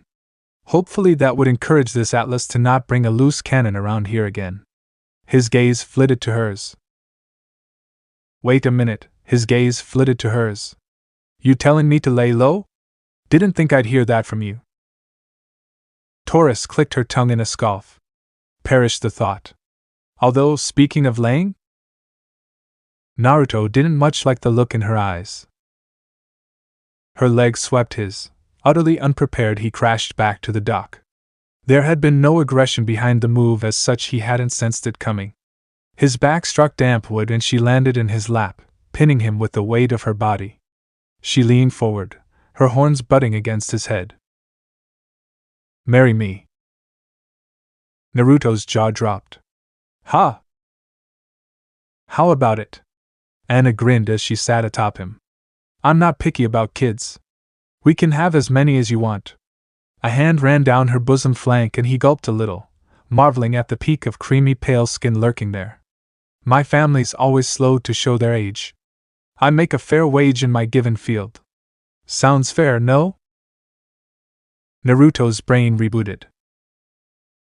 His brow furrowed and his hands came up, forming a singular seal. Anna yelped as she found herself straddling empty air. TCH, she clicked her tongue. He ran away. Salem considered the news some days later. Bemused, she read the headline aloud. Menagerie mangles Atlas cruiser? She scoffed. Unprovoked attack? Laughter ran through the tower in a low, lilting contralto. She could use this. Oh yes, she would use this. Timber. Shadow clones and citizens of Menagerie strained as one.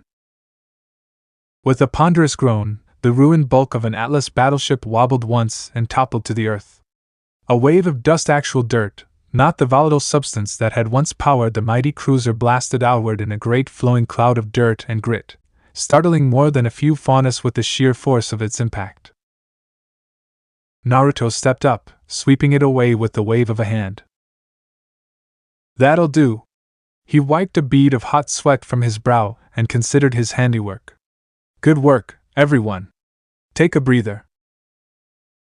As one, his impromptu allies slumped to the dirt. His clones, still brimming with chakra, merely shrugged and vaulted onto the wreck to continue their work. Tools came out. Metal peeled. In hindsight, he could have done this single-handedly, but Gaira had argued otherwise. Apparently it was important for others to join in this great work, to feel that they too had played a part in what was to come. After all, he couldn't be seen to do everything. Towing the ship to shore hadn't taken much in the way of effort on his part. Salvaging was another story. Thus far it had taken the better part of a week to divest it of arms and valuables. Now with Cordovan's departure they could work freely without fear of being discovered. This great hulk would be stripped down for building materials. Dust alone was valuable, but the true treasure, or so he'd been told, was the communication array within. Now, Naruto didn't much understand this CCT technology, but he didn't have to. He had people for that these days. Although that said, he couldn't help but feel he was forgetting something. I could kiss you. Ah. Kali nearly dove on him from behind. It was only his heightened instincts that kept her from bearing him down to the ground as Anna had. Her palm caught at his arm, however, granting her a handhold to keep close. Idly he noted her hair. It was steadily growing longer with each day, and frankly a good look for her. But she was speaking to him, and he must attend. I don't get it. His brow furrowed. Why are you so happy? Don't you see? We can patch into the CCT with this. She released him and danced away, grinning from ear to ear. We might even be able to build our own tower with this tech. Naruto and Kurama exchanged a mental look, followed by a shrug. And? Oh, you. She pinched his arm with a good-natured smile. This means Menagerie won't be cut off from the world anymore. He scratched the back of his head. I take it that's a good thing? Very much so. A golden eye gleamed over her shoulder. It will be for Sienna, never mind Elysia. Fine fingers wriggled in the air, reminding him of the cheeky chameleon Faunus. She's been angling after tech like this for a while. She'll probably do a whole lot more than try to kiss you once she learns Obito. Wait, just like that. Her words trailed off and a dangerous calm settled over her tanned face. That won't do. Naruto drew back a pace, even more wary of her now. Kali? She took a short, sharp step forward. Don't move. That was his only warning. And then? Moi. Kali's lips smacked against his, her body physically ramming him up against a tree. It hardly even counted as a kiss really, more her mouth smashing against his, just the sort one might expect from a first kiss. Brief and awkward and painful, fumbling, yet adorable in its own way. Their teeth clicked together with a harsh clack and he was the one to jerk back with a cut lip. Ow! He recoiled, rubbing his face. What the hell was that for? Kali joined him, cheeks dust a light pink. She made a face and stuck out her tongue. You! I think I swallowed some of your blood. Yuck! Silence reigned supreme. Naruto snickered. Kali muffled a snicker behind her palm. Soon enough they were both laughing outright. There, she declared, straightening up at the last. Now those hussies can't steal a march on me when I'm not looking. Naruto touched a hand to his lip. Gradually, the enormity of what she had done sank in. And you had to do that now? Yup.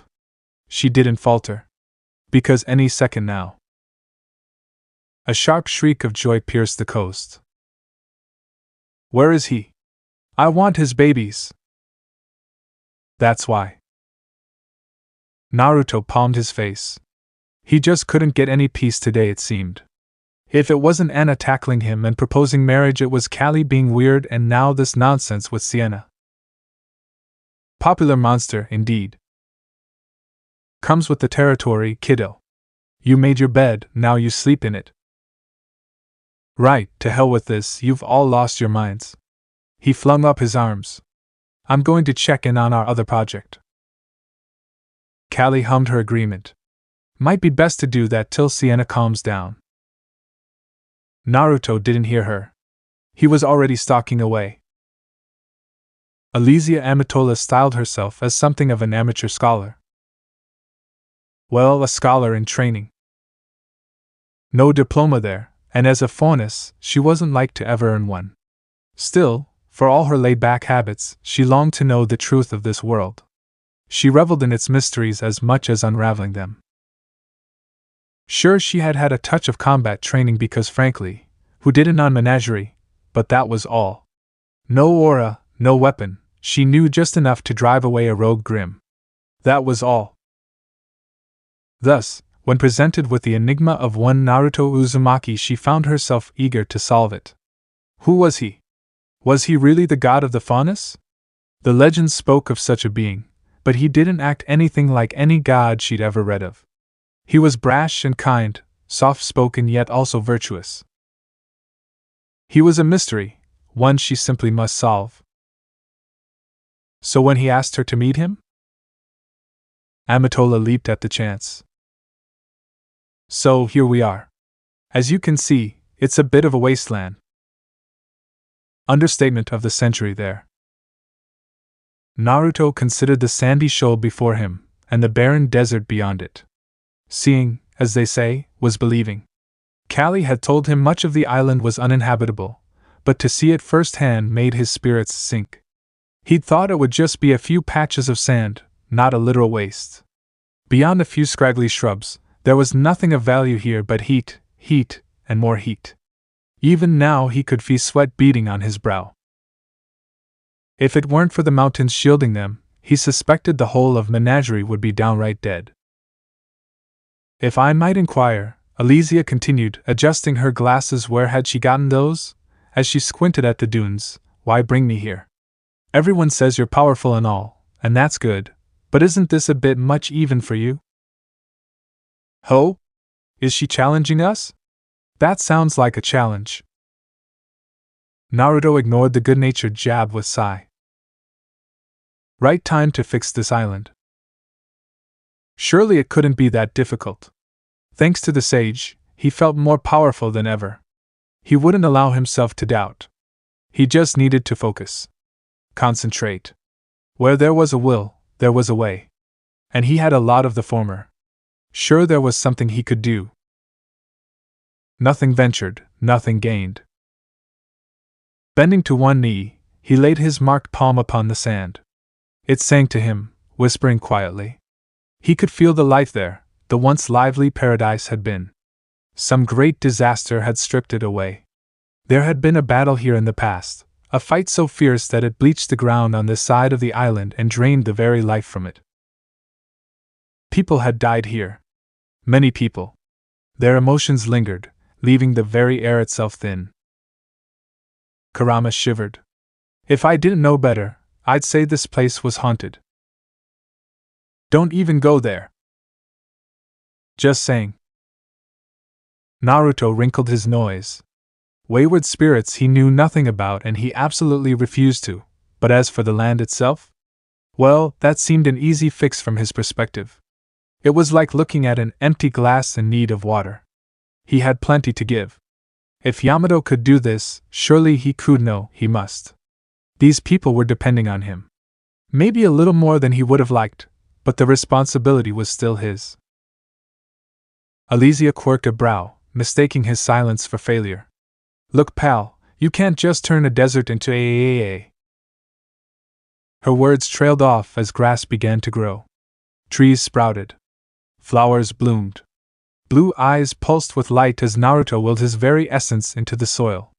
A singed strand of blonde turned silver. Followed by another. Another now, and another still. He knelt for a full 30 seconds, watching life return. It was slow in places, rapid in others, barely in his control. Finally, he deemed it enough and let go. His chakra did the rest. Freed from his control, it poured into the landscape. He wasn't sure if this was the vaunted wood release. It didn't feel like it, and he'd created much more than mere trees. Did it have something to do with yin and yang? The answer escaped him. Surely a few gray hairs are worth it, no? Maybe. Well? Naruto dared a grin. How's that, Amatola? The chameleon faunus blinked. Once. Twice. Thrice. And then? She absolutely squawked. I call bullshit. What in blazes did you do? Naruto plunked down with a weary sigh, sweat beading on his brow. It's really not that hard with the right chakra nature. He wasn't prepared for the chameleon faunus to land square in his lap. Her forehead all but shoved against his, glasses gone askew. She all but crawled into his lap and latched on for dear life, nearly knocking him down in his haste to get at him. If not for his superior sense of balance, she might have bowled him over with excitement alone. Bright, silver eyes met his, wild with curiosity. Teach me. Kurama absolutely howled with raucous laughter. A beat of silence passed between them. At length, Naruto found his voice. Amatola, say what now? There comes a time in everyone's life when they wonder if they've gone mad. Naruto didn't feel particularly mad at the moment, angry or otherwise. On the contrary, his thoughts were very much orderly and clear, downright transparent, even. He was out of his depth here. He knew that, he'd come to accept it, even if he didn't necessarily enjoy it. There could be no denying it. For all he'd said and done, no, perhaps in spite of it, the people of Menagerie still believed him to be a god. Hell, poor Amatola wanted him to train her in his so-called godly ways after his latest display. As if he could do that. Reluctantly, the blonde's sullen thoughts returned to reality. He remembered where he was sitting, and it was this that turned his thoughts sour. Reclining upon the chieftain's throne, he looked down from the dais, gazing upon another. What had Kali called them? Supplicants? Right, that was the word.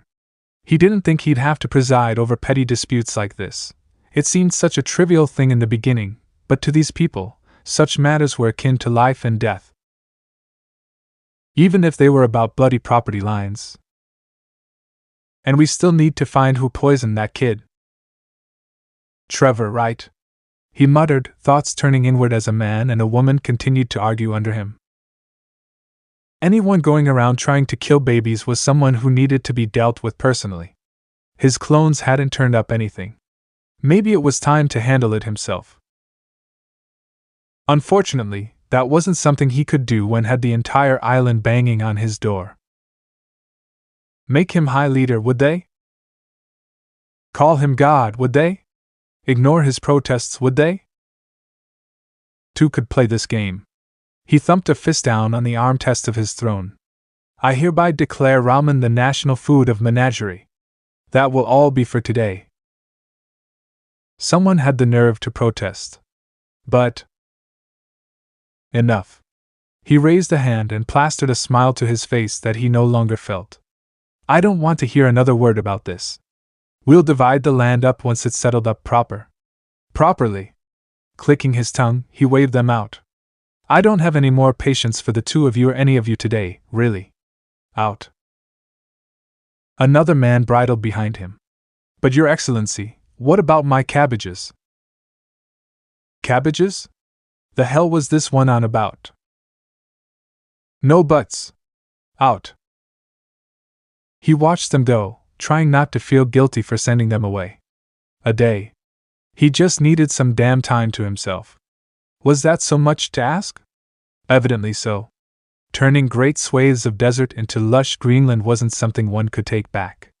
People had noticed, if only. People had also decided to claim said property before their neighbors, which in turn set off something of an arms race, albeit for land. He was starting to envy Menagerie's last chieftain. Why couldn't he have just given the role to Gaira? Surely would have done a better job than this. Having fun, my lord? Call me that again. He peeked through the fingers of his right hand, and I'll throw you into the sea. I'll do it this time, I swear. Now. Kali tooted as she plunked down into the seat beside him. Is that any way to speak to an old friend? Bite me, Kali. Better yet? He flicked a glance to Amatola, still taking notes by the central dais. Bite her. Probably how she likes it.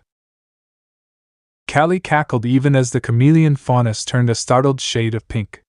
Someone's grumpy today. No, you think? Naruto scowled. Whatever gave you that idea? Some of his frustration must have finally shown through, because the unlikely duo exchanged a bemused look. He frowned but didn't protest when Elysia took the spare chair on his right and dragged it closer. Still holding her clipboard in one hand, she laid a hand on his shoulder. Kali mirrored the motion on his right. You're tired, aren't you? Exhausted, more like? He groaned, closing his eyes and pinching his brow. But not tired enough to be blind.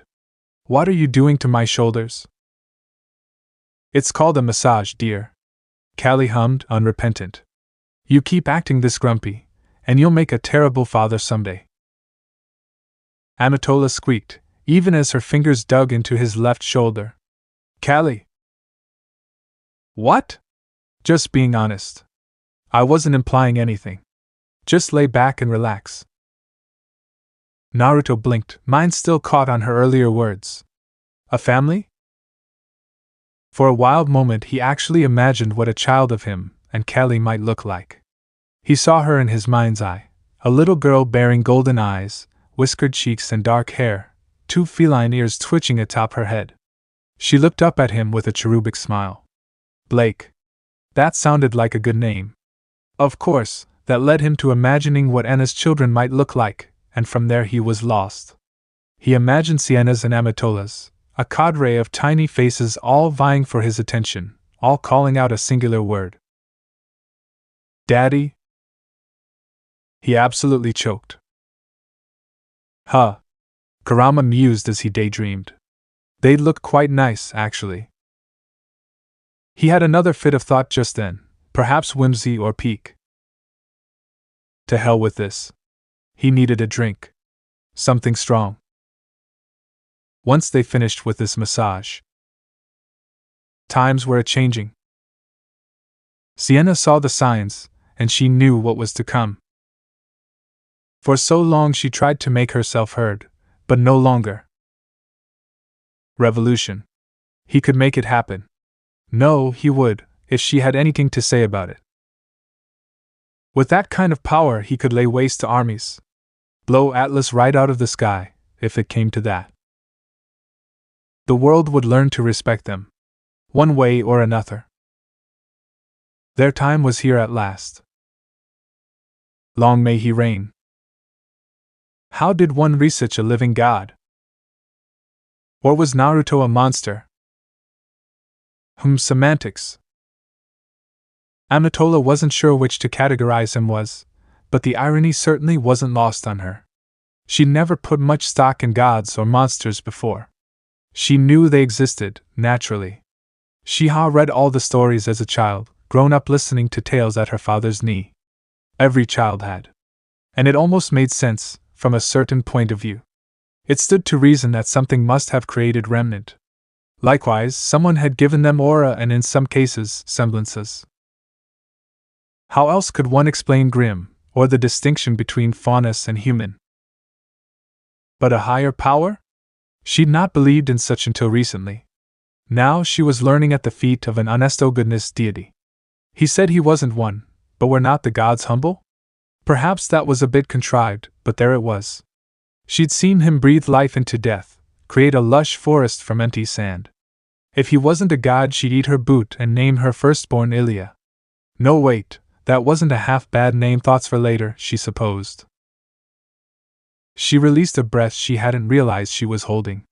No doubt the others were making plans of her own. But that was neither here nor there. A faint smile lit her face as she considered it. His personality was precisely what made him so fascinating. Enigma. She decided, scrawling out a hasty reminder on her clipboard. Pester him later. Naruto's voice carried, even with his eyes closed. I can hear you taking notes. What you writing this time? Elysia hid it behind her back. Nothing, Your Eminence. The scowl returned. Don't call me that. Well, in for a penny. Then what should I call you? Her tongue betrayed her before she could think better of herself. Most holy? A tan finger touched her chin. Great one? Kali hid a smile behind her hand, content to watch the show. Not so Naruto. Even with his head tilted back, she still had the distinct sensation of him watching her, as if he knew exactly where she was, what she thought, and what she was about to do. Ow! She recoiled, terribly startled as he flicked her forehead. What was that for? You gonna stop now? Nope. She sketched a bow. At once, Your Holiness. His parting shout chased her through the door. Arg. Strength. Taurus understood it now, as she swung her sword.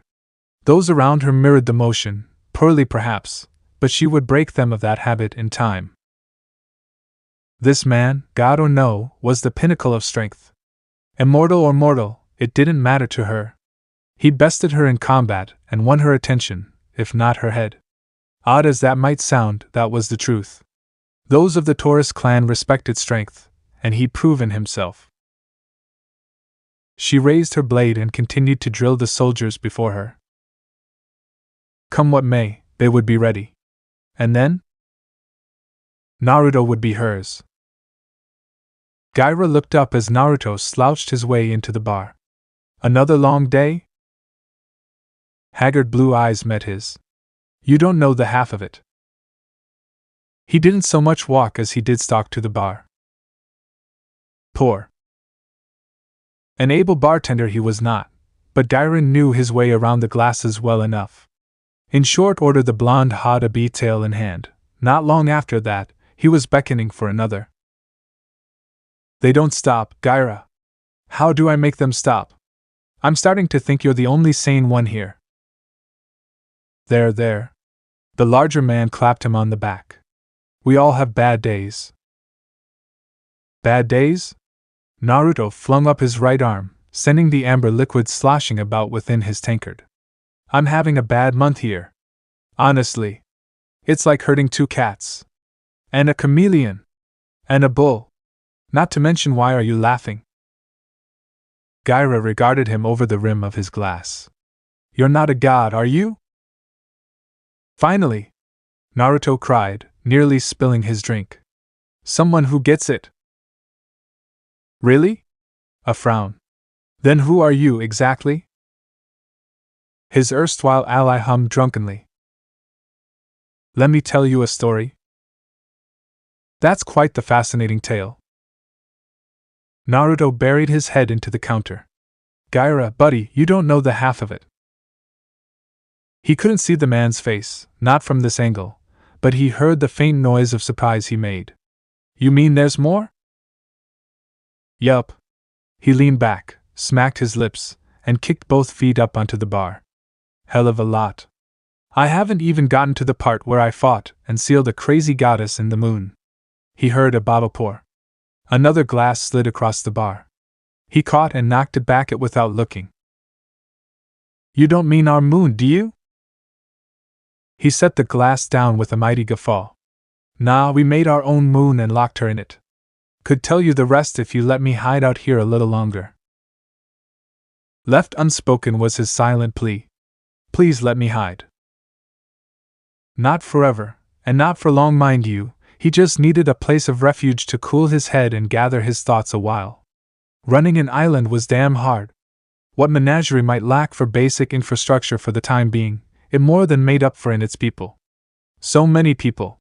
Dozens of faunas, all looking to him as their lord, their leader, their god. More trickled in by boat every day, looking to him for leadership. If he hadn't already revitalized the barren desert, they would have had a very real housing crisis on their hands. According to Amatola, if things continue apace, they would fish nearby waters out by the end of the year, which meant importing food and goods from elsewhere, and that was a whole nother can of worms. How did one negotiate with other kingdoms? Did they count as a fifth now? Was that a thing? Arg. In short, diplomacy was hard, Naruto was tired, and if he didn't get another drink soon, he was going to punch someone. Tempting as that may be, Gaira shook his head. I can't let you squirrel yourself away forever. The people here look to you for leadership. What will they say if their leader hides all day? Naruto clutched his glass like a lifeline. That he's nocturnal?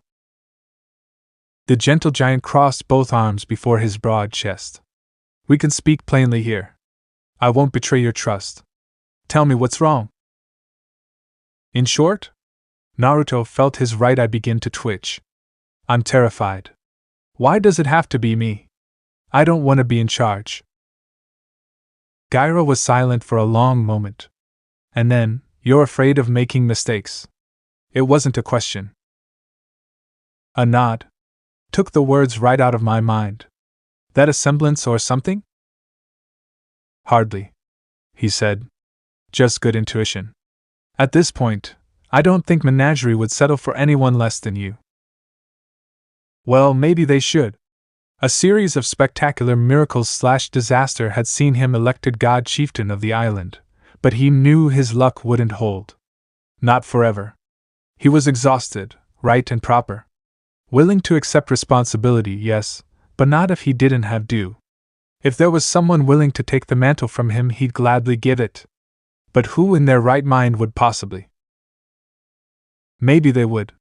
An idea broke like the dawn in the back of his mind. You'd be a better leader than me. You may say that. Grimm met his retort with a grim grin and held out a hand. Much to his chagrin, he began to count down from 5.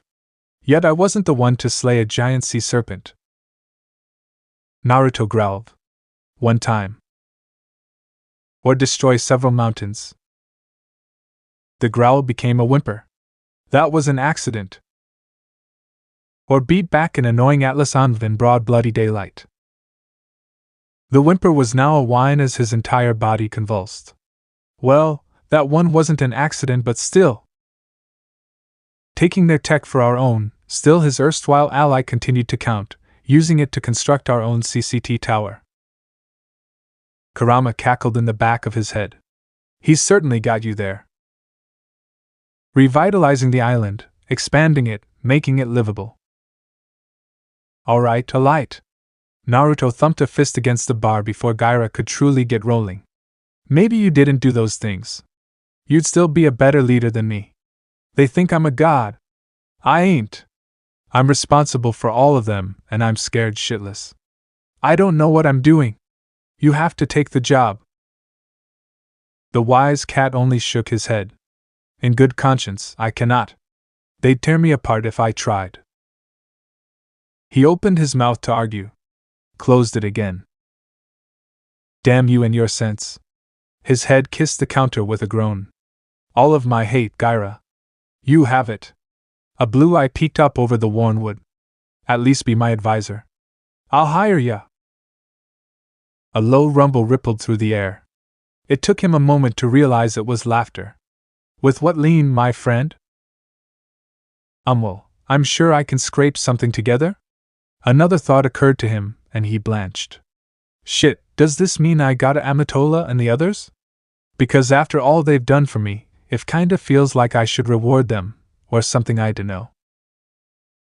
Gaira concealed a smile behind his hand. A god does not pay his subjects. If I wanted to hear that kind of bootlicking, I'd go to the Albin brothers. I don't and won't, for the record. Then calm yourself. A large hand came down on his arm, still another outburst. I spoke in jest. In all honesty, I'd be happy to assist you in your task as chieftain. You've a good head on your shoulders, well, most of the time at any rate. The less said about his irritation with being called a god, the better. If I could make one request? Anything. Name it. I would ask that you be kind to Kali. Naruto's smile died an ugly death. Kind? But I'm always nice to her. You are. Gaira granted him a nod. I would only ask that you continue to be. She's ever been a free spirit. He sat up, noting the faint hint of nostalgia in the older man's voice. I do not wish to see her hurt. Wait, were the two of you? Us? Goodness, no. Low laughter spilled out onto the bar. We're old friends. Nothing more. Perhaps in time we might have settled down, but that moment has passed. Us have the rest. He proved particularly quick to add the last bit when the blonde opened his mouth. I'll thank you not to foist Sienna or any of your companions onto me. They're your problem to deal with. Blast. So much for the easy way out. It was too much to hope Gaira wouldn't needle him. If anything, I suspect you'll have a few little ones running about in the years to come. His stomach lurched. Future children aside, you got any suggestions that can help me with the here and now? I thought you had Elysia Amatola for that sort of thing. About that, Naruto found himself grimacing all over again. Don't get me wrong, Elysia's a great assistant and all, but I can't go to her for this. If there's a problem, she can find a solution, but well. I see. Gaira's head bobbed in universal understanding. She's part of your current problem then, I take it? Yes, that. Naruto flung up his arms with a cry. Exactly that. Well, her, Kali, Sienna, and any ideas?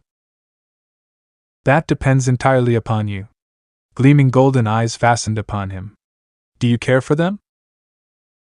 What kind of question was that? Of course he cared. Kali had been the one to help him find his footing here in Menagerie and beyond. She was the catalyst in all this, she who first expanded his worldview, urging him to look past the petty prejudices of humans and faunas to see what might lay beyond. Sienna had pushed him to action against Atlas, Anna to strength, and Elysia to be mindful of the people he watched over. They'd each had an effect on him, for better or worse. Should something to them well be cross? Please. You'd slaughter anyone who harmed them. I mean, you're not wrong, you know. But did he care? Could he see himself spending the rest of his life with any one of them?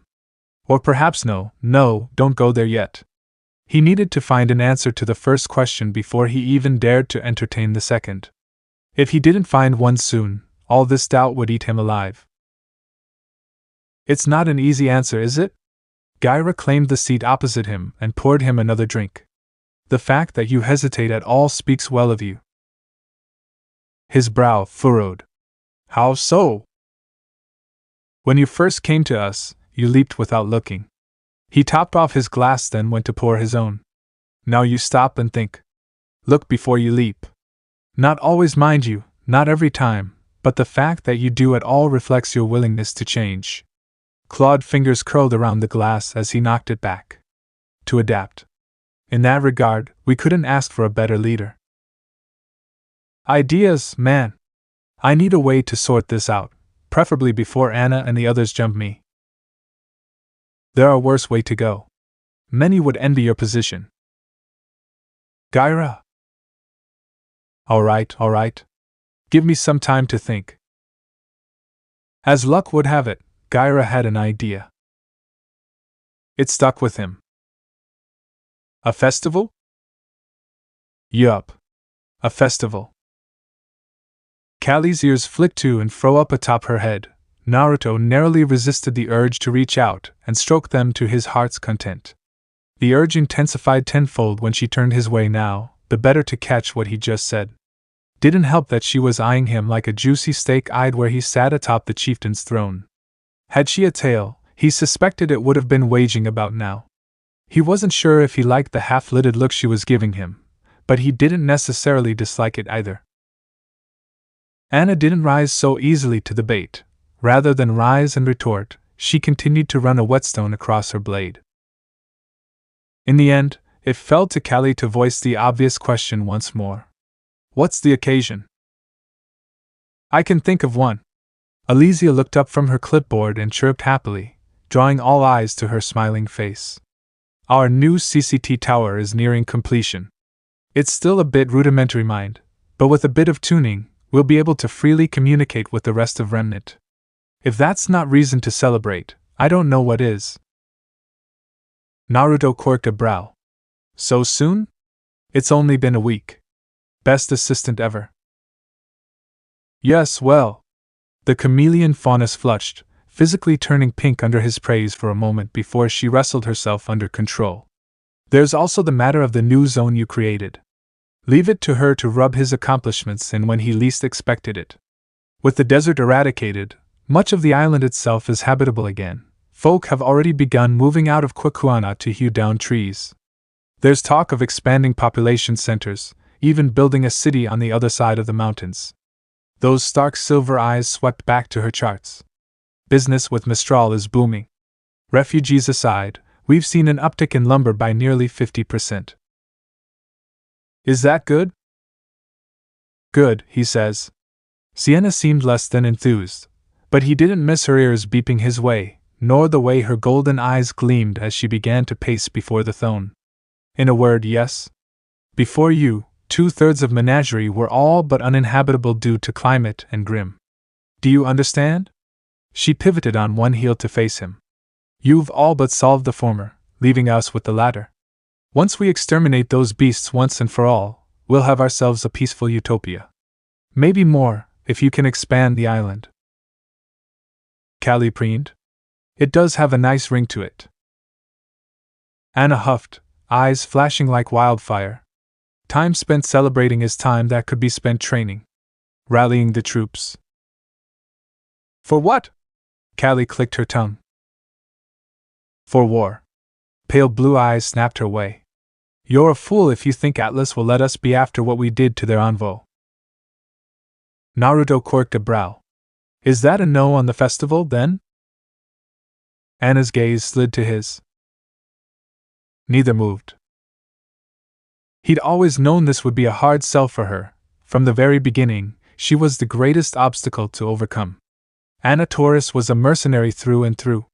Give her someone to fight or soldiers to train and she'd be content. Ask her to preside over baffling numbers and a possible shadow war with Atlas. Well, he didn't blame her for her aggression.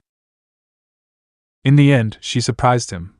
Her pale face slowly turned red to match her long, flowing scarlet locks, and she looked away. I didn't say that. Great. He clapped his hands. Sienna? What do you say? Come on, we could all use a chance to relax. Keen golden eyes met his. You'll let me organize it? Sure, why not? Go nuts. Something in her gaze told him he just walked into a trap, but he couldn't bring himself to care. He didn't know the first thing about festivals. That was a task best left to the locals.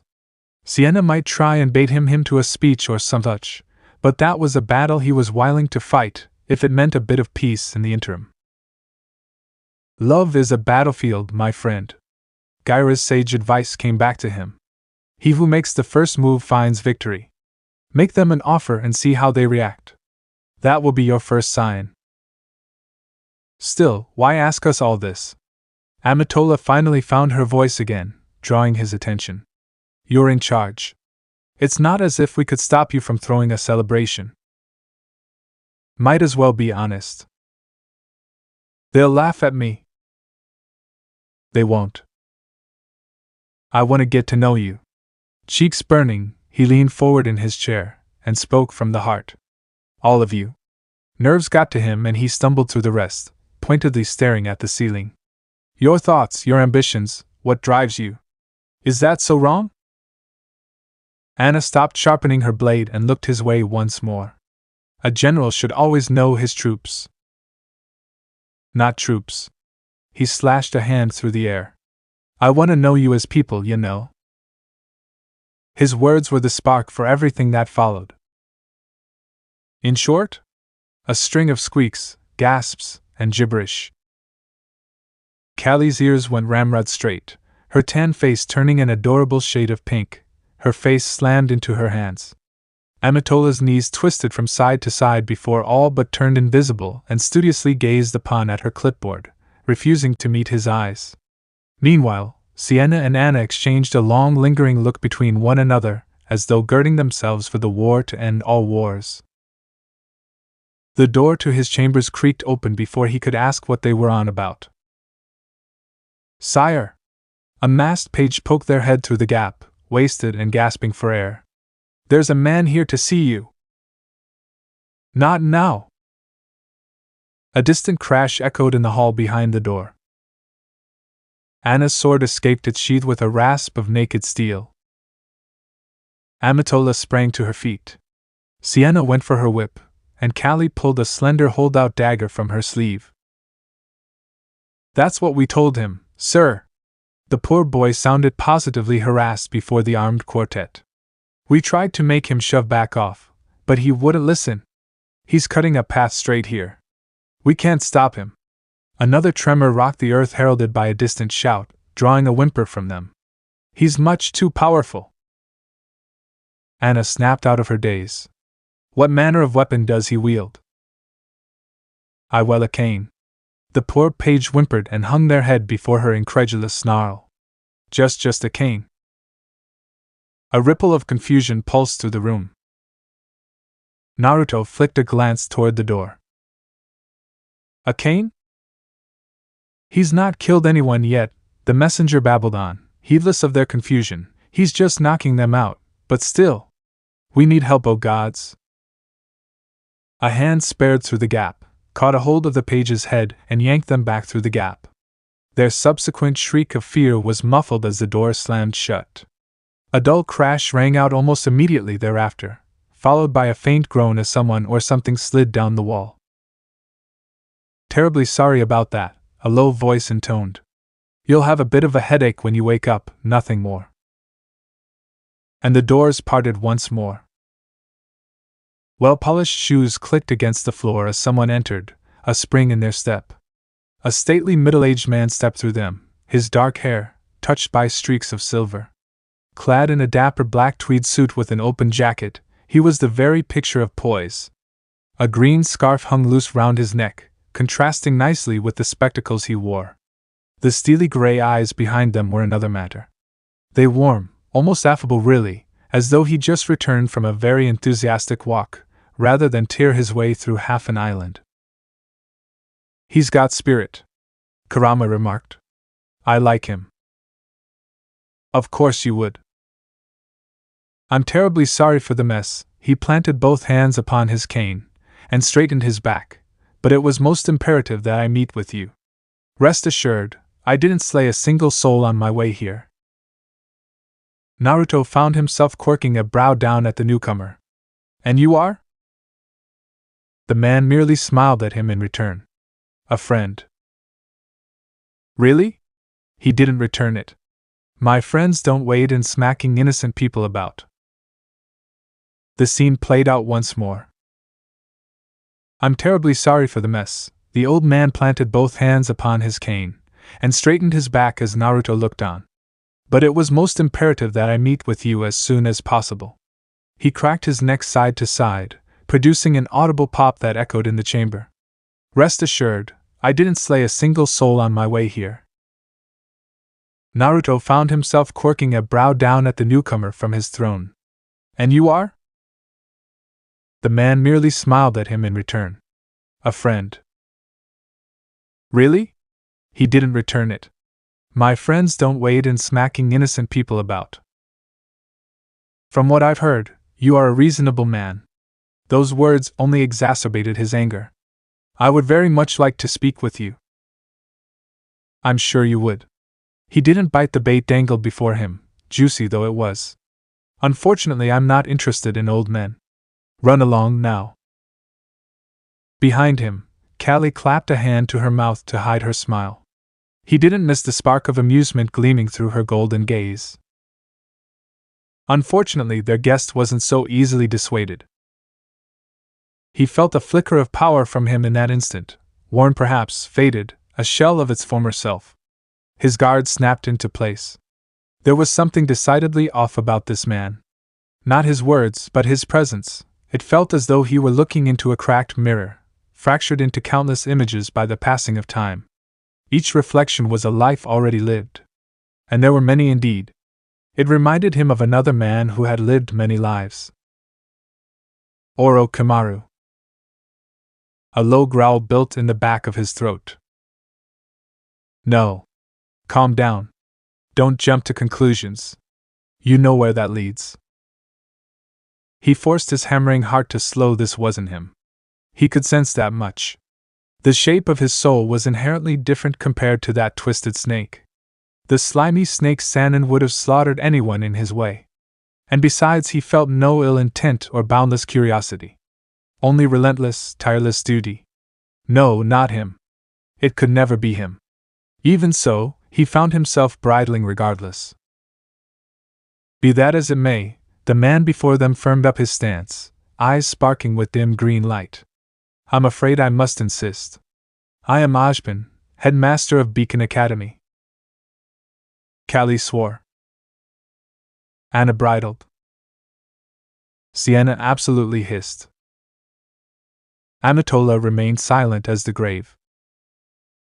A muscle jumped in Naruto's jaw. The audacity of it all appalled him. You come into my home, hurt my people, and expect me to grant you an audience? He didn't have to fake the anger this time or the act. His irritation was all too real. Really, how did he think this was going to end? Are you out of your mind? Kurama rumbled out a sigh. Maybe he isn't. Thinking I mean. I won't deny that. You saying he seems pretty desperate? Would a patient man barge in here like this? Should we hear him out? Listen to what he has to say, and if we don't like it, toss him out on his arse. Simple as. And if he resists? He could feel Kurama grinning now. Resist harder. Fine. The tiniest hint of a smile touched his face. Amatola, would you mind checking in on the wounded? Let everyone else know we're alright too.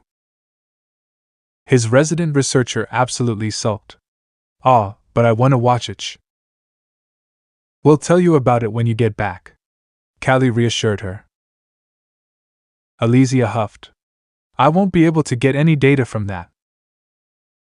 Ojban looked her way. Frowned now, truly noticing her for the first time. You have silver eyes. Naruto tilted his head. Were they silver? He'd always assumed they were a bright gray.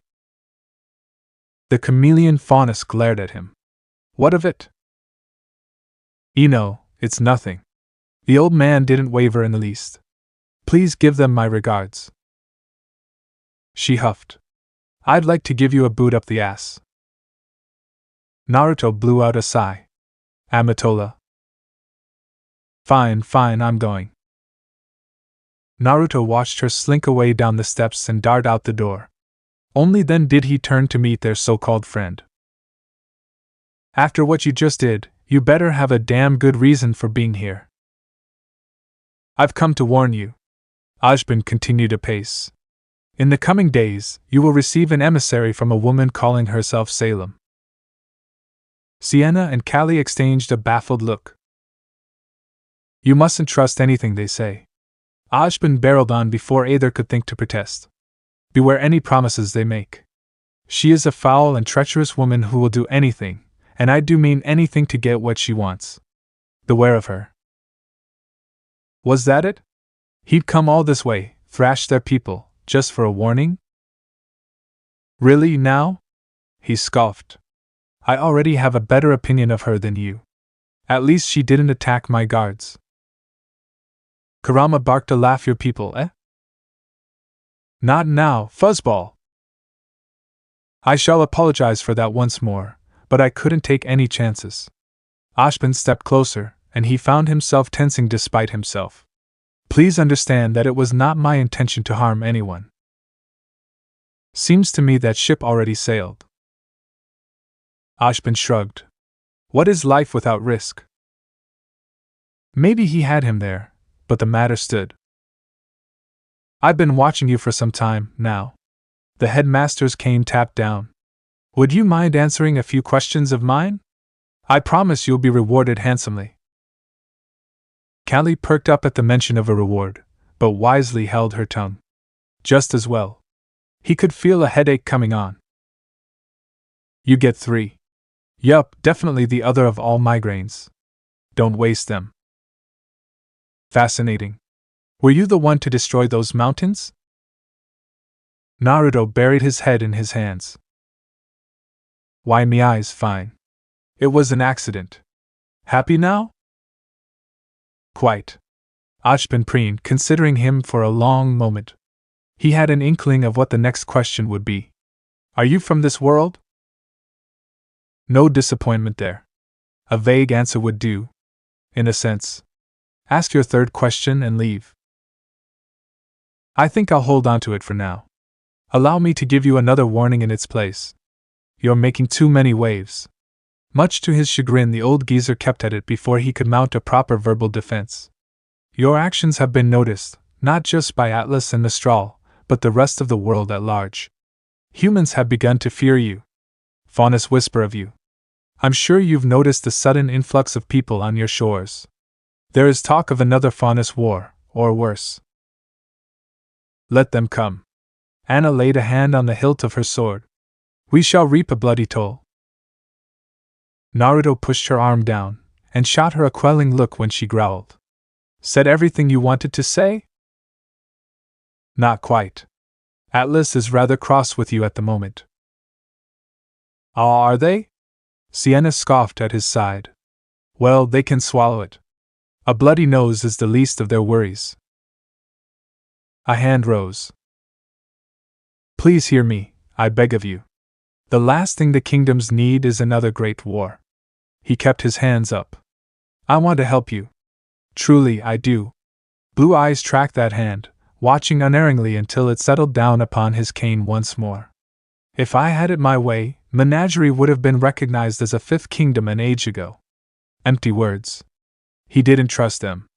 I would be prepared to offer you my support, and through me, that of Vale. I have friends in Atlas and Mistral. It would go a long way to smoothing tensions between the kingdoms. And? Ashbin steeled himself for a moment. Then he took the plunge. What would you say to founding a Huntsman Academy here? It wasn't a question. Not really. Even so, Naruto's brow shot up into his hair. Eh?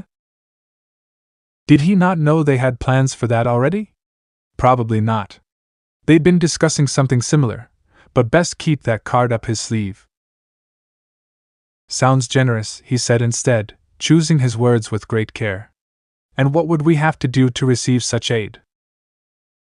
Here at last, Ashbin's facade cracked, and he glimpsed the pensive expression beneath.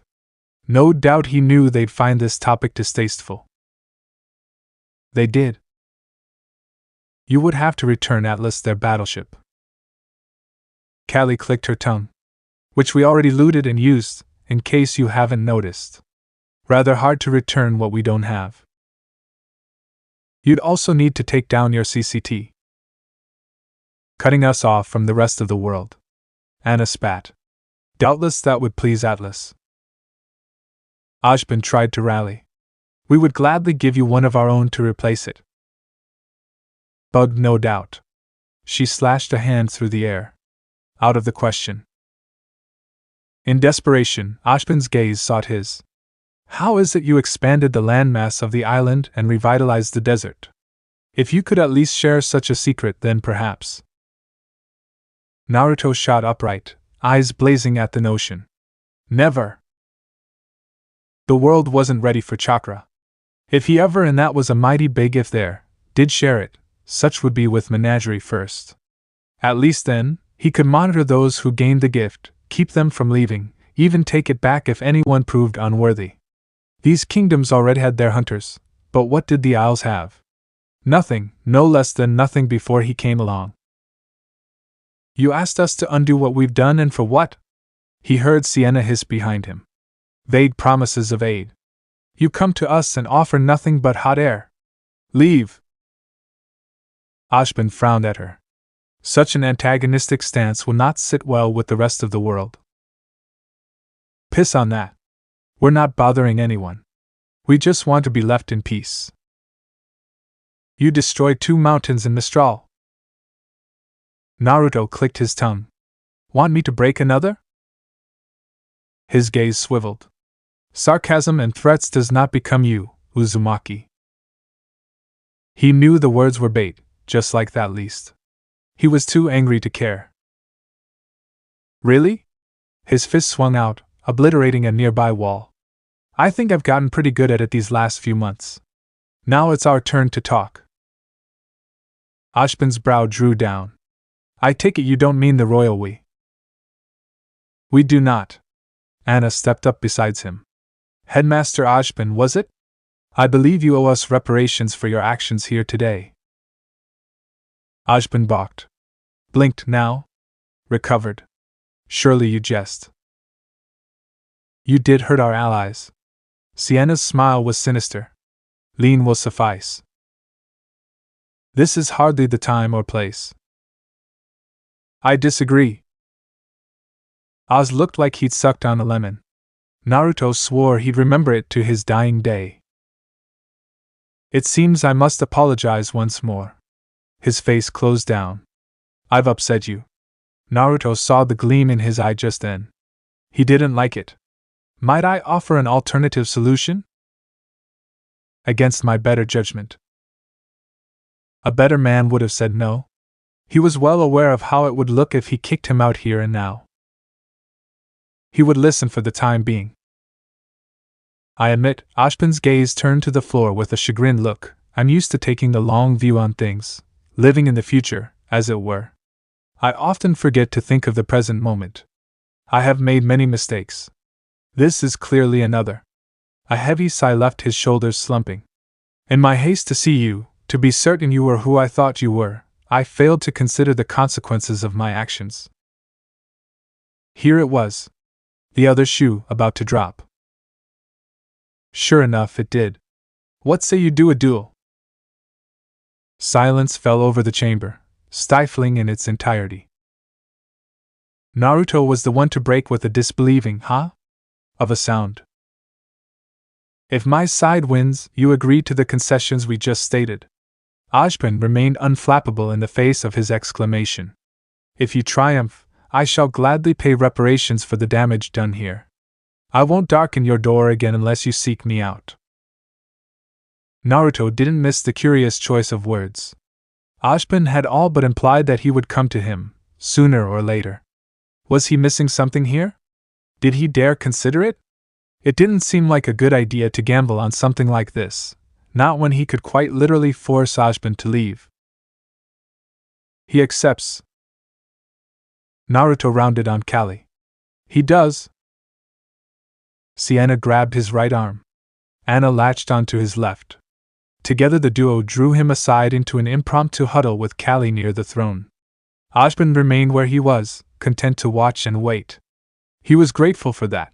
If he tried to follow them and eavesdrop, he wouldn't have been held responsible for what happened next. Sienna spoke first. You want to put us on the map? Beating someone like him in a fair fight would do wonders for our reputation. Take his offer. But you mentioned money. Bah! Kali chirped. Lean is temporary, reputation is eternal. Indeed. And nodded in agreement of her own. It would certainly prove the strength of our warriors. Naruto looked left. Naruto looked right. Not a volunteer in sight. It's gonna be me, ain't it? Sienna winced.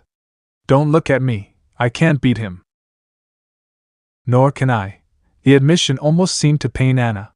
I would be no match for a headmaster. His gaze sought out Kali, considering. She frantically shook her head. It went without saying Amatola was the scientific sort.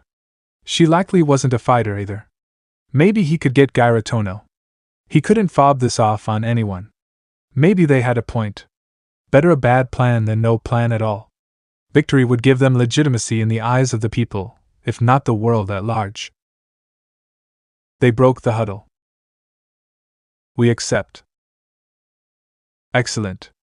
Ashbin beamed and pulled forth a scroll from his pocket and dialed a number. Just a moment. Naruto squinted at him, not quite comprehending. Perfect timing, Miss Branwen. Ashbin spoke into the other end. Would you mind sending them over? A pause. Yes, you'll be excused from class. There's no need for such language. He did a moment later. A dark red portal opened in the air. 4 hunters in their late teens bounded out of it. He took them in at a glance, not much caring as their numbers grew. First he espied a dusty-looking guy with a sword, a blonde brawler wearing 2 gauntlets round his arms and... Ashbin sketched a bow. Allow me to introduce Team SDRQ. If you're as powerful as you claim, surely you could face the 4 of them with ease. Naruto noticed the two dark-haired women among them. Panic set in. Sienna and Anna sensed it, closing ranks around him. Kali wasn't far behind. No, no, no! A hand snapped up, cutting him short before the old wizard could introduce them. 4 is quite enough, thank you very much. Naruto absolutely choked on his spit. The one with short hair and silver eyes squeaked. Excuse me? 4? Ashbin blinked, not quite comprehending. I'm afraid I don't understand. Trust me, you don't wanna. Naruto flung a hand of his own up, silencing the quartet's protests. I didn't agree to fight them, anyway. So you're chickening out now? One of the women, a girl with bloody red eyes and black hair, scoffed. Coward. Anna rolled her eyes. Big talk from a girl who isn't even a proper huntress yet. Why you?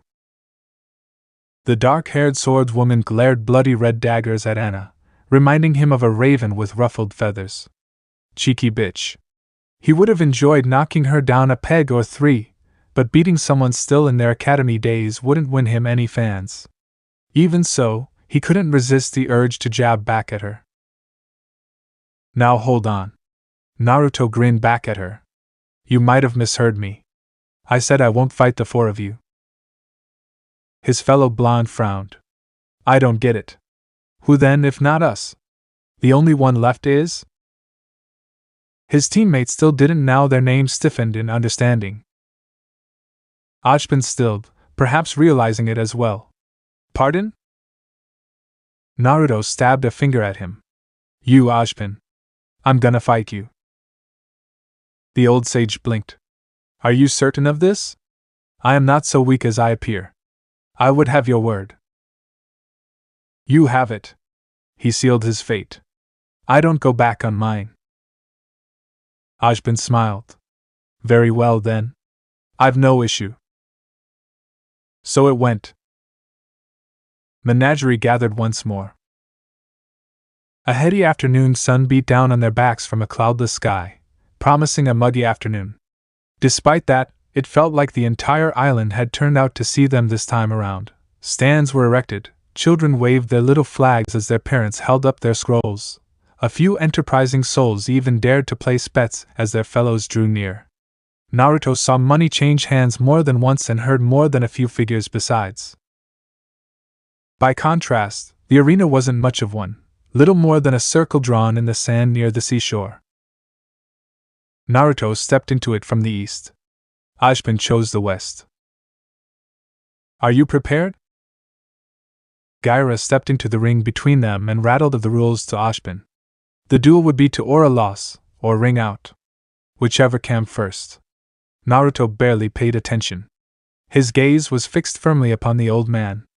The old geezer looked inordinately pleased for some reason. He had an inkling as to why. He'd have to test it to be sure. Don't go in at full power, Kurama cautioned. These people came for a spectacle. Give them one.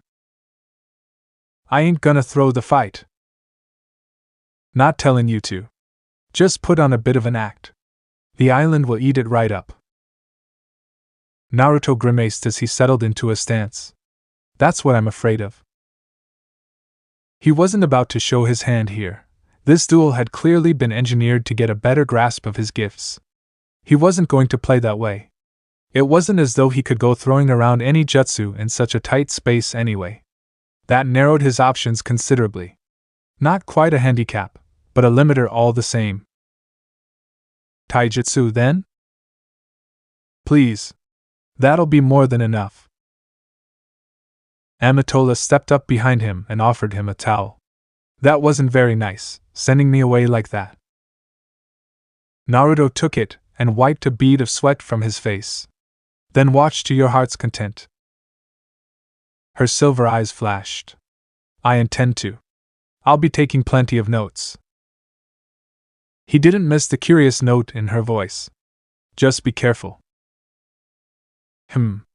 She nudged him with her shoulder and took back the towel. You too. Easier said than done. His gaze strayed to Team STRQ, only to find them on their best behavior in the stands. Strange that they'd be so silent now after the ruckus they'd made in the throne room. Perhaps that had something to do with, and in Sienna's presence. Kali was certainly watching them like a hawk. Warm lips graced his cheek. He jolted back to the world. Ha! Alesia pulled away, grinning impishly. He didn't miss the way her scales flushed. For luck! He swatted her flank and she sashayed away with a laugh. Ashbin looked his way. I trust you have aura? Not as such. Sorry, he apologized, not meaning a word of it. But I'm gonna trample you now. Ashbin planted both hands on his cane. He looked utterly at his ease. You may try, my friend. You may certainly try. Gyra's hand swept down. Begin. Ashbin was moving the moment he did. He lunged like a fencer, cane thrusting out in a singular leap to strike at his torso. It was a good strategy. Close the distance in an instant. Force him on the defensive. Naruto stepped back and let him pass by. Time unfolded slowly. He saw the surprise in Ashbin's eyes as he hurtled by, his face turning to glance at him. Realization dawned behind his glasses. His gaze widened. He tried to come about mid-leap, to turn and present a smaller profile toward him, defend himself, to do something, anything. Naruto didn't give him time. Aura! Clenched knuckles hammered hard into the side of Ashbin's face, shattering his spectacles and denting his cheek besides. Unprepared for such a sudden strike, the wizard went spinning down into the dirt. He lay there, sprawled out in a heap.